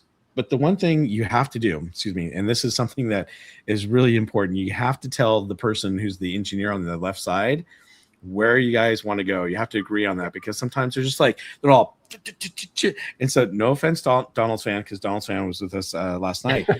I said, hey, so click on Endor and the Death Star, and she hits it, but then she hits Bespin, then she hits, Coruscant, then she hits Death Star again, then she hits Coruscant, then she hits Bespin. I'm like, stop, just choose one. And then the funny thing was, it did go to the Death Star, but yes. I've had the same situation with other people. And they're just hitting every single button, and all of a sudden it just selects one, and you're like, okay. I've had Bespin 7 out of like the 9 times I've gone. It's great. I'm so tired of Bespin, but I do like the locations. And I like how each one is different. I almost wish they had like, maybe 4, choices or 5 if that was possible. But yeah, I think it's really cool that they have 3 new missions, and I like how they get you right into the action. It's like you go to take off, and they go to hyper. That was my first thing. It was like hit the hyperdrive. What the heck? We're already. Can we wait for the beverage service to show up first? I mean, geez. Yeah. Well, the other thing too, and I think this is really neat. I'm glad they're doing it. But when you used to land the Millennium Falcon at the end of the ride of Smuggler's Run, sometimes, not always, but sometimes the vehicle would go to the left or right, depending on which way or which side you're on. And I thought that was neat. Well, now when the ride starts off, it will actually sway you sometimes to the middle part to take off. And I think that's neat. And I'm glad that they show the crates that you collect at the very end and what's in some of those crates. I think that's kind of cool too. They do have the Grogu button. So if you want to hit the Grogu button, you can hit that and Grogu just makes some noises or does something or waves at you or whatever. But that's part of what Danny's talking about when it comes to distraction. It's kind of distracting because I think it's kind of cute and I think it's cool, but then, you're also trying to pay attention to what's happening in the story. Now, once you've been on it several times, you almost don't care. But I like to kind of go back and forth a little bit just to show people, especially when he's like, Grogu, don't hit that button. And then he hits the button. I do like the storyline. I think it's kind of neat. It's like you're going after 3 smugglers. Now all of a sudden you're after 1 smuggler because of Grogu. I like the fact that one engineer has to do the homing beacon. And now you really are not only having to, as an engineer, repair the ship at the same time, but now you're having to do other things like collect the cargo. And so I really feel a lot more, I don't know, it's not exhausting, but you definitely feel like, whoo, I just did a lot of work there as an engineer. And I like it because I feel like I'm more involved. And not that I felt that I was involved, before in the old adventure, but this one definitely has you more involved. I just like how it jumps in quickly and jumps out quickly.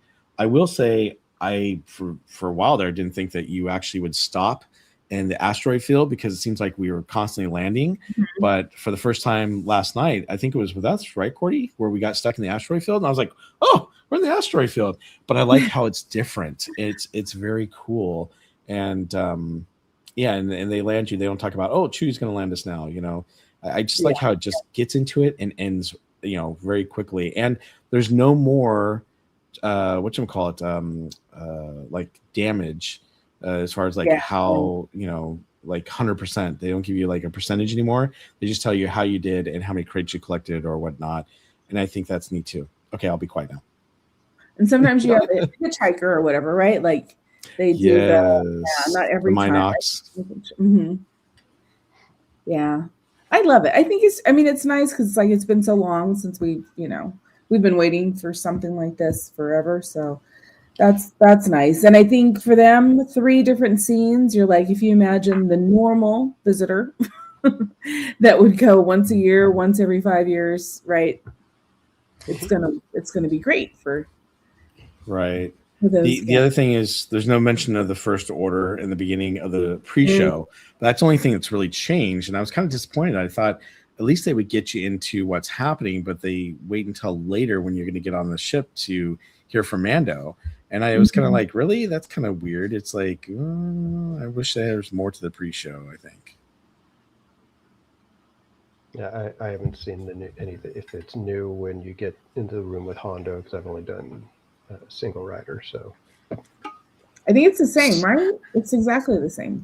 Oh, that's all the same? It's exactly the same, except for the fact that he doesn't say, oh, the First Order will never know we're here. He never says that. He changes that part, and it's like, it sounds like you're not trying to hide from the First Order. It just sounds like, okay, you've been hired to help Hondo out. You're going on this mission, and this is what you need to do. So there's no sense of urgency there. But I like it. I think it's a lot more fun than the last mission.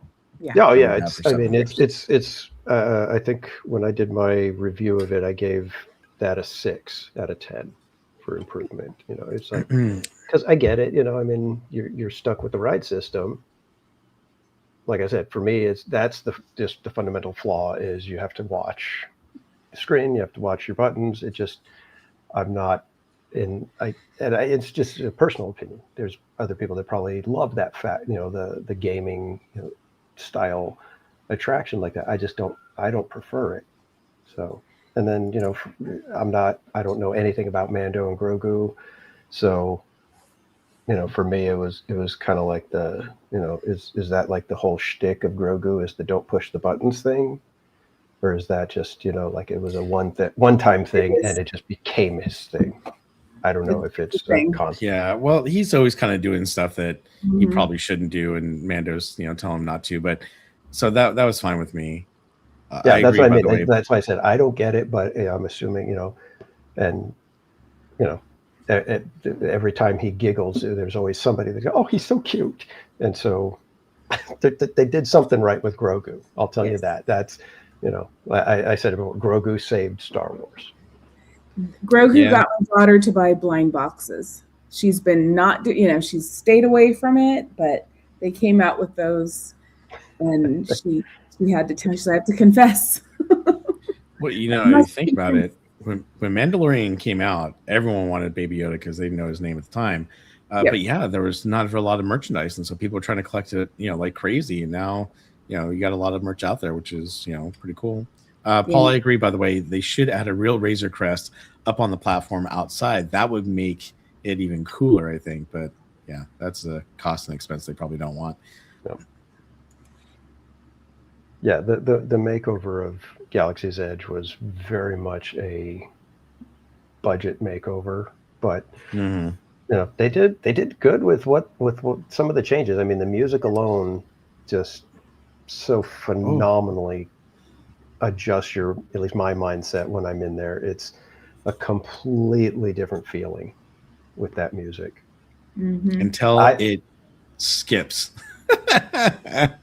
Did you hear it skip? Yeah, last night Cordy and I were hanging out with everyone, and all of a sudden we're like, it literally stopped and then came on shortly after, and we're like, what was that? I was going to say, that's pretty impressive if they're actually using a turntable. The record skipping. 45. But yeah, I still can't get over how much that music changes it for me. Yeah, I've always known music is going to be a big deal, but that was an even bigger deal than I could have ever imagined, because it was such a completely different feeling when you're hearing the Binary Sunset playing and you're sitting there in Tatooine, what looks like Tatooine, and you're just like, God, this is so amazing. But having Darth Vader and the Imperial Stormtroopers is so much.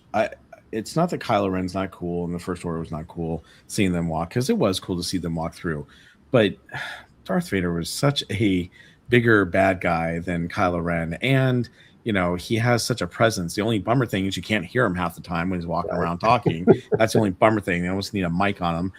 But it's so great to see him walk around. And I will tell you, one of the things I really like too is that I've noticed that I can almost find Luke Skywalker and especially Princess Leia walking around all the time, or over by the Millennium Falcon.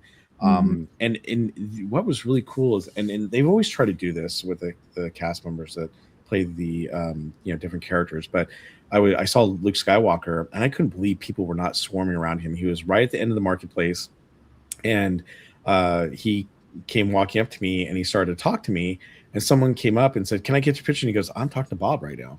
And I was like, "Oh wow, this is great! Thanks, man. Thanks, Luke." And I was like, "Go ahead," because they were, you could tell they were from I think Japan or something like that, and so they wanted to get some pictures. So I let them take some photos, and then he got back to me, and some other people came up, and he's like, "I'll be with you in just a moment," because he was trying to give time to me, and it was great because I got a great video. I still need to post, but it was really a great experience, and I like it because they all seem to really take their time talking to everyone and getting to know them and spending quality time with them. It's not just like, "Oh, hi, how are you? Okay, great. And hey, what's going on?" I mean, they literally will spend, a good few minutes with you, just, making you feel special. And I think that's what's so cool. We haven't had that in Galaxy's Edge for such a long time, where it just felt empty. And it's like, oh, okay, well, there's the Stormtroopers with Kylo and okay. Oh, Well, there might be That is R2D2. nice when they go up to you, because I noticed Yes. that too. I had, because I don't go up. I'm just going to film from here, right? I don't have anything to say. Let me just I'm just in the background. But yeah, Mando and Grogu, I was standing there, and then he walked towards me like, oh no, what do I do? Would you like to talk? Like there was this whole conversation. I'm like, oh my gosh, this is funny. Yeah, I wish I wasn't so awkward. Oh, come on. I just hope that they continue to keep this up. I know that, look, some of the characters are now, going away and we may not see them, but the fact that we can see these characters come out and they spend some time, and the BDX droids, I love those droids, They're so adorable. I mean, Greg just, has me in stitches every time I see him. I love him.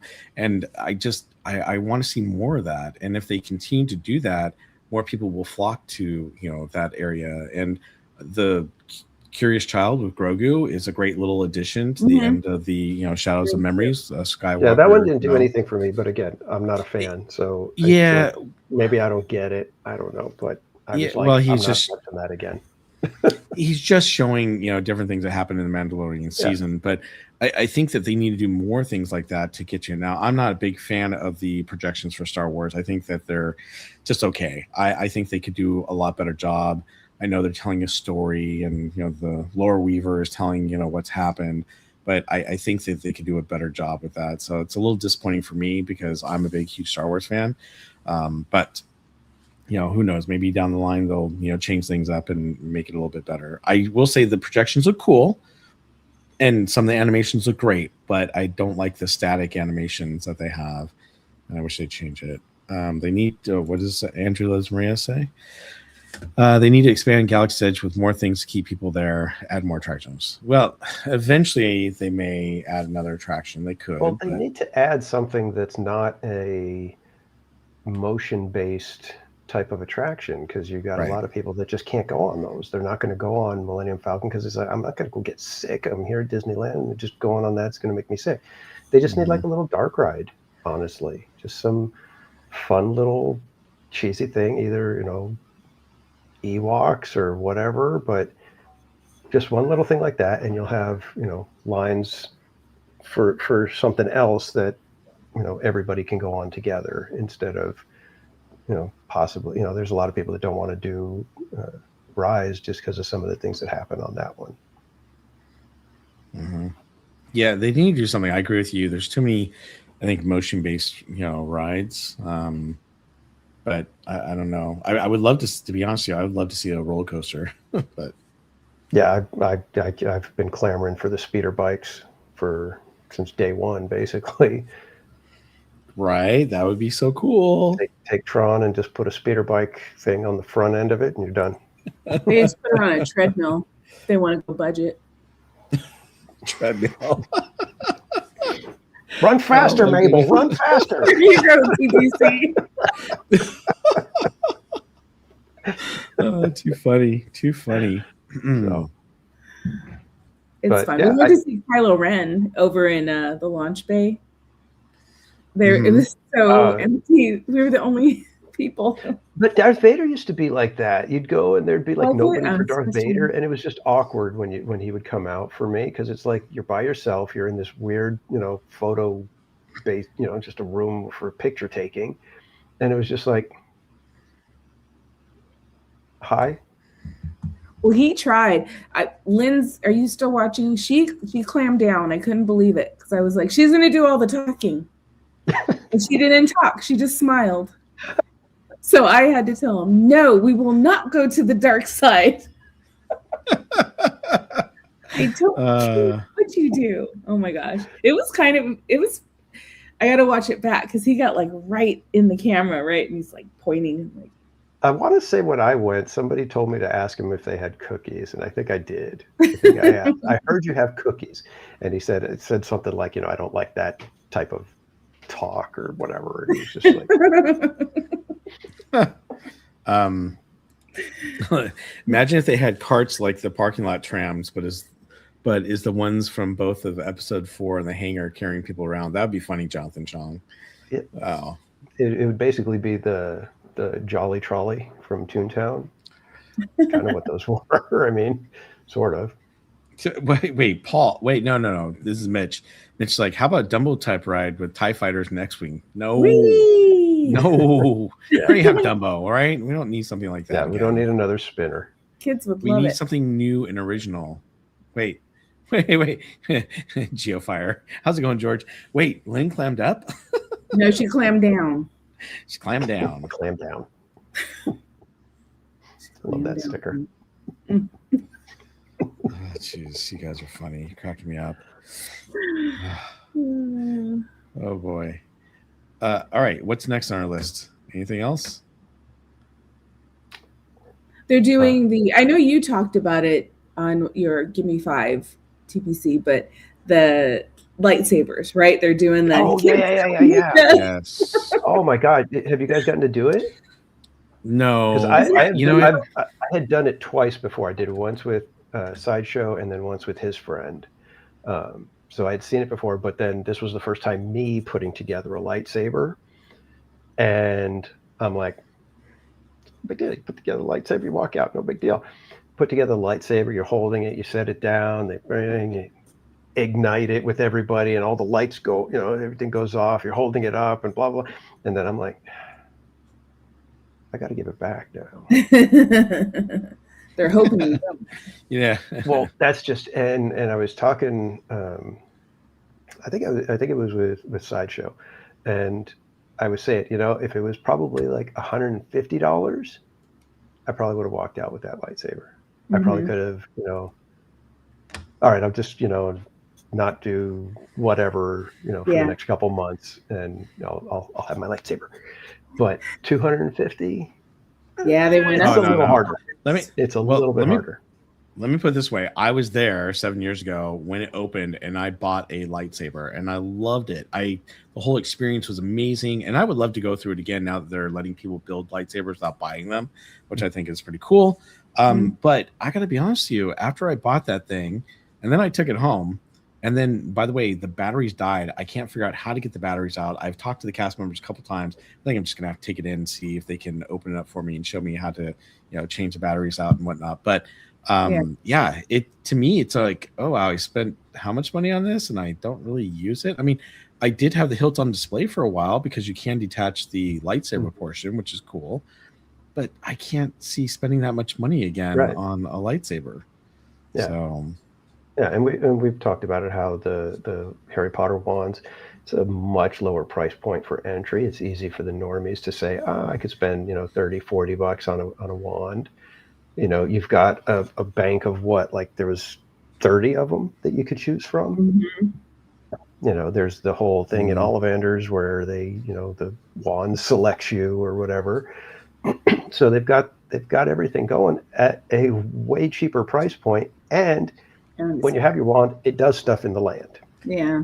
Right. The lightsabers, you would think they would have had some little force game things go, little things to interact with so that you could bring your lightsaber and you do your little thing and the little rocks float up or whatever. It wouldn't have been that hard. By the way, would this be amazing or not? Incorporate the People Mover into Galaxy's Edge, the Star Wars theme, and make all kinds of people happy. Oh, yeah. Ooh. Now, Disney Grandeur is starting to make too much sense, so you're going to have to get the heck out of here. Those are great ideas. Yeah. Those are great ideas. Get out. What, Mitch? What is this? Bob looks really tired. Do you have extra blue milk? No. I don't do the extra blue milk. I do the extra pretty puree. There we go. All right, moving on. Well, I got a couple of minutes before I have to go and get my beauty rest. Otherwise. Oh, okay. Well, why don't we do this? If you guys have any questions, throw them in the chat for Danny, Cordy, and I, so we can answer them for you, and then we will say adios for the night. And we promise that in 2 weeks we'll have a much more structured show. There'll be a lot going on. We'll be in the midst of summer, right? The beginning of summer stuff. So I think we'll have more. While we're waiting for questions to pop up, just a reminder, we got summer nights starting Friday, June 12th at Knott's Berry Farm. And then June 13th starts the Universal Studios Mega Movie Summer. Yeah, I liked that in Orlando last year. It was amazing with the floats that they had and everything. It was really cool. Yeah, I don't think they do that here, but I was going to say they don't do that here. They Bob. don't do the floats here. I know, but I was They don't saying do in that, Bob. Orlando. Okay, but in Orlando, hello. They don't have that here, Bob. Sorry, I got to go book my trip to Orlando. I'll be back. Geez. Not Soak City is open again, by the way, folks. Yeah. So, yay. Can't wait to go back there. It's open. Mm-hmm. Yeah, we got to talk and see if we can maybe do a Park Streamers meetup at Knott's sometime this summer. Yeah, we need to set something up, especially for Not Summer Nights. I think that'd be awesome and amazing. What else are we going to bring up? Hold on one second. I think there was something else I was going to bring up. Where'd it go? Do we have any questions in the chat? Jessica, yes. If you guys did not hear on my last live stream, everybody keeps wanting me to get on Tiana, but on Saturday I had somewhere that I was going after the stream, so I didn't want to walk around with soggy jeans. So I did not go on Tiana, even though it was a beautiful day for it. And I nearly would have done it, but I ran out of time. But, sorry, Matt. But so I told everybody, if you guys, if they get my Wednesday night stream to 100 likes before I start the stream, then I guarantee I'll do Tiana's on Wednesday night. I don't know exactly when, but I'll get on Tiana's at some point during the stream. So very, very cool. Or if I'll add this one. Or if the Park Streamers team is over 10,000 by the time I start the stream, I'll do Tiana's that on Wednesday as well. So there's two ways to do it. Very good. Mm-hmm. Row one, Roto Commish. Just what? Row one. Just stop. I'm going for row 6. Depending on the weather, I'll 6, 7. I'll let it go. Oh, no. No, Bob. Sorry, I've got a daughter. Okay, did you forget? She's all about the 6, 7.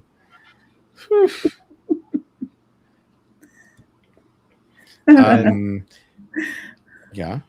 I was going to say, since I'm not really seeing any questions, but I do have my CHOC Walk fundraising challenge to announce on Wednesday.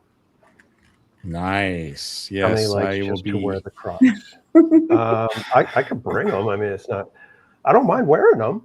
I just, for me, they weren't like, some people are like, oh my God, they're the most comfortable things. I can't go without them. I'm not like that. They're not.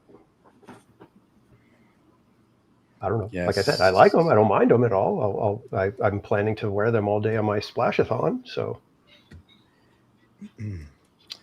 Brian, welcome in. Don't forget, they actually have put the pineapple upside down bunk cake recipe from the Plaza Inn on the Disney blog, and I think that's pretty cool. So if you guys love that pineapple upside down bunk cake from the Plaza Inn, well, you can get it right now, and it's available through July 19th. But they also share the recipe on the actual Disney blog website, so go check it out. I like a good pineapple upside down cake. So, Mitch, I will be there on Saturday. Right now, I'm planning. I'll be there this Wednesday, and then not again until the 13th, and then I'll be there on the 20th. And then after that, I won't be there on the 10th, which is a Wednesday. But after that, every Wednesday as well. very good. Do they sell orange kyber crystal? I don't think so. I don't think I've seen orange. But if you buy an RFID code changer, you can actually use any kyber crystal you have from Disneyland. You can change the code of it, and you can change to that color, and then make your own. Reprogram it. It's pretty easy, actually. So, Jessica, yes, if we get 100 likes and over $10,000, it'll be 2 rides on Tiana. Woo! How many likes for a face painting? I don't know. Face painting. We might save that for our challenge day. When is Pride I have Night to at watch that. Disneyland? Do you guys know when Pride Later Night is? this. It's June 16th and 18th. 16 and for Pride 18. Night. Chris? Yes. 17. Oh, wow. We got a couple birthdays coming up with Mitch and Disney Grand's 10 in June, it looks like. So happy early birthday to both of them. Mhm. And now someone's got a birthday coming up in July. Who's that? I don't know. I don't know. Oh, my friend I have the most fun Jonathan. birthdays, people. My friend What's that? Jonathan's birthday is in July. Oh, cool. Who else? I have the best parties. Oh, no, I think that's the only person I know of.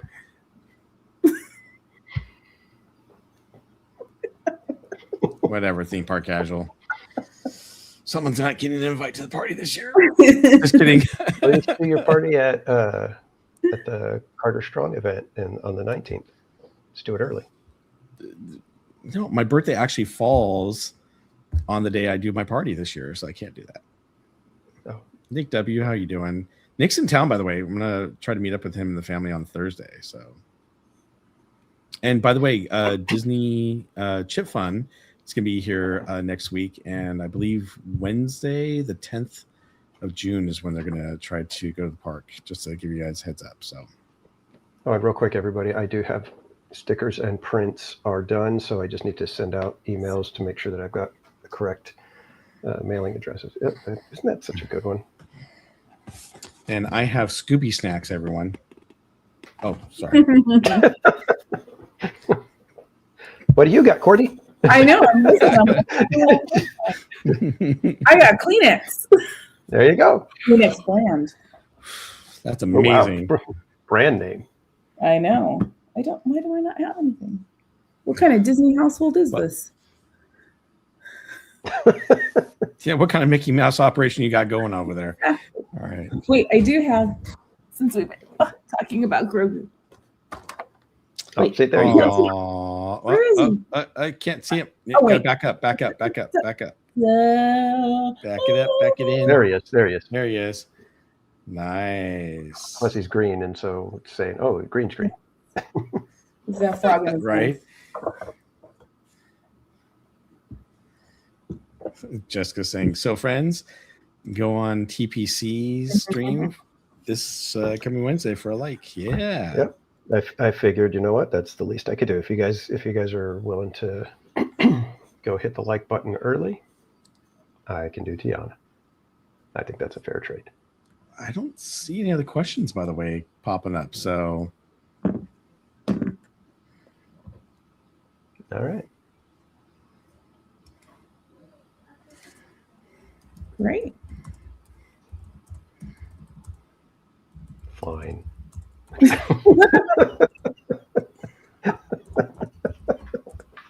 Fine then. Well, okay.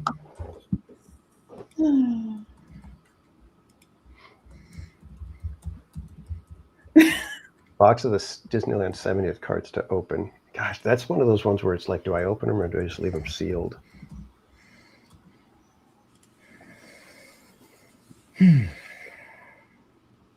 No, I don't like to open anything. Everything's sealed, which is, I don't know. Yeah, exactly, Paul. Awkward silence. Okay. Did I hear you three will be tap dancing at the CHOC Walk this year? I mean, Bob and his glitter hat. We'll have to get a glitter king, Yeah. right? We could do putting no up. more glitter. I like the poll that's going on right now. You guys should vote. The poll. Yeah. Yes, absolutely, of course. Oh my gosh, what's the poll? That's what you were doing. Yeah, that's what I was doing.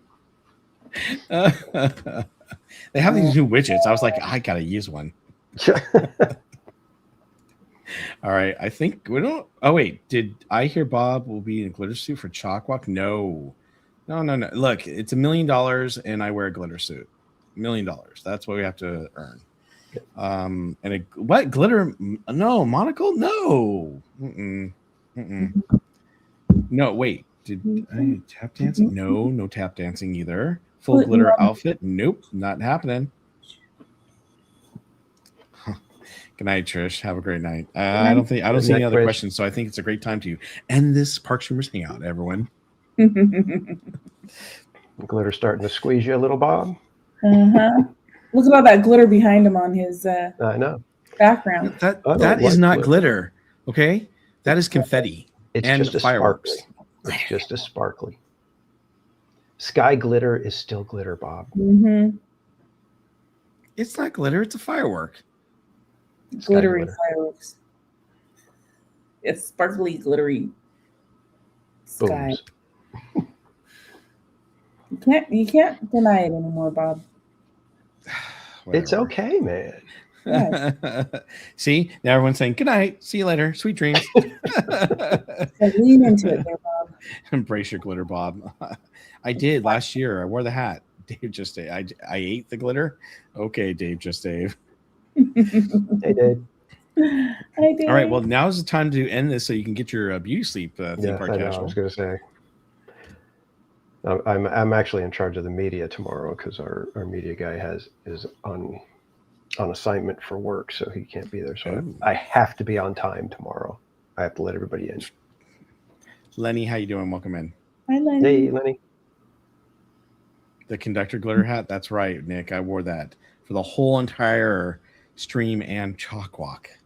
He gladly wore it the entire stream and CHOC Walk. Well, only because we raised money for the CHOC Walk. Be that as it may.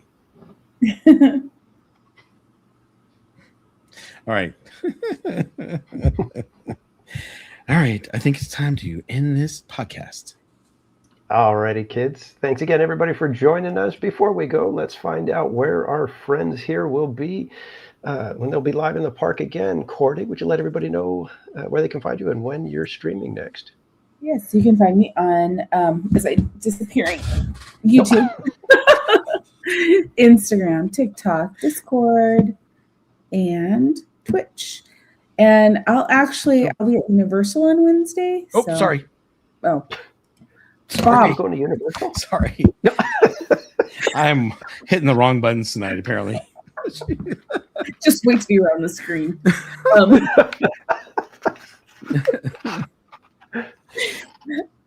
Anyways, I'll be at Universal on Wednesday for the annual pass holder night event. Oh, very cool. What are they doing? Special stuff for that? No, it's just a takeover, so we'll see. Okay. Yeah. They got to do something special to make you guys spend money. Well, we're not spending money. Well, no, that's what I mean, because they need you to spend money, so they might have special foods or something like that. Yeah, maybe. I know they haven't really. There's only the second one. I did the one for Grinchmas, which was cool. So we'll see. What if they opened up the roller coaster? What if they opened up Fast and Furious? Ooh, that would be awesome, wouldn't it? My buddy said he thinks it's probably going to be this in June. It'll be open at some point. Well, someone got footage of they're already wearing the uniforms, the costumes. Oh, that's right. Yeah. Yes, I saw that. Yeah. Mm-hmm. Okay, I'm done. Okay. All right. And Bob, Barry, Place 28. Would you let everybody know where they can find you? And yes, you can find me at. Oh, that's Cordy. I'm sorry.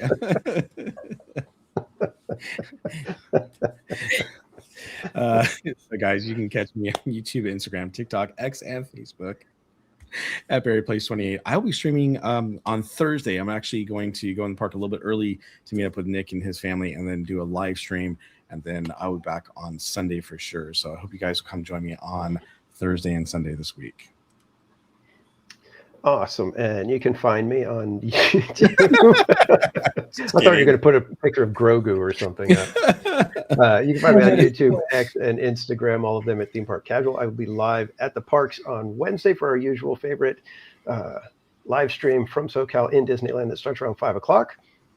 And then I'm probably going to try to squeeze in another Gimme 5 on Friday morning. So after that, I will probably be radio silent for at least a week, because it is my 25th wedding anniversary, and we're going to be doing we're not going away anywhere. We're going to do a bunch of day trips, and we've already been talking about getting a whole bunch of things lined up, in the Laguna Beach area, and then maybe out near Pasadena, do stuff like that. Wow. Yeah. Did you say 25 years? 25 years. That is so cool. We need some confetti. Yay!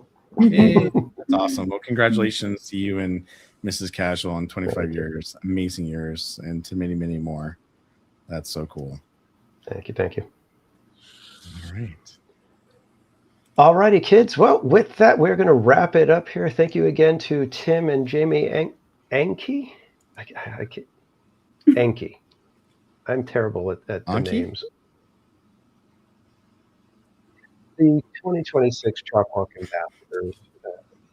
Carter Strong forever for joining us. Amazing story. Be sure to go and check out all of the fundraisers that they do. They do them all throughout the year, raising funds for CHOC and childhood cancer awareness, as well as our Park Streamers and Friends team raising funds. Be sure to go check us out. And if you have a friend that is walking, be sure to toss a couple bucks if you can.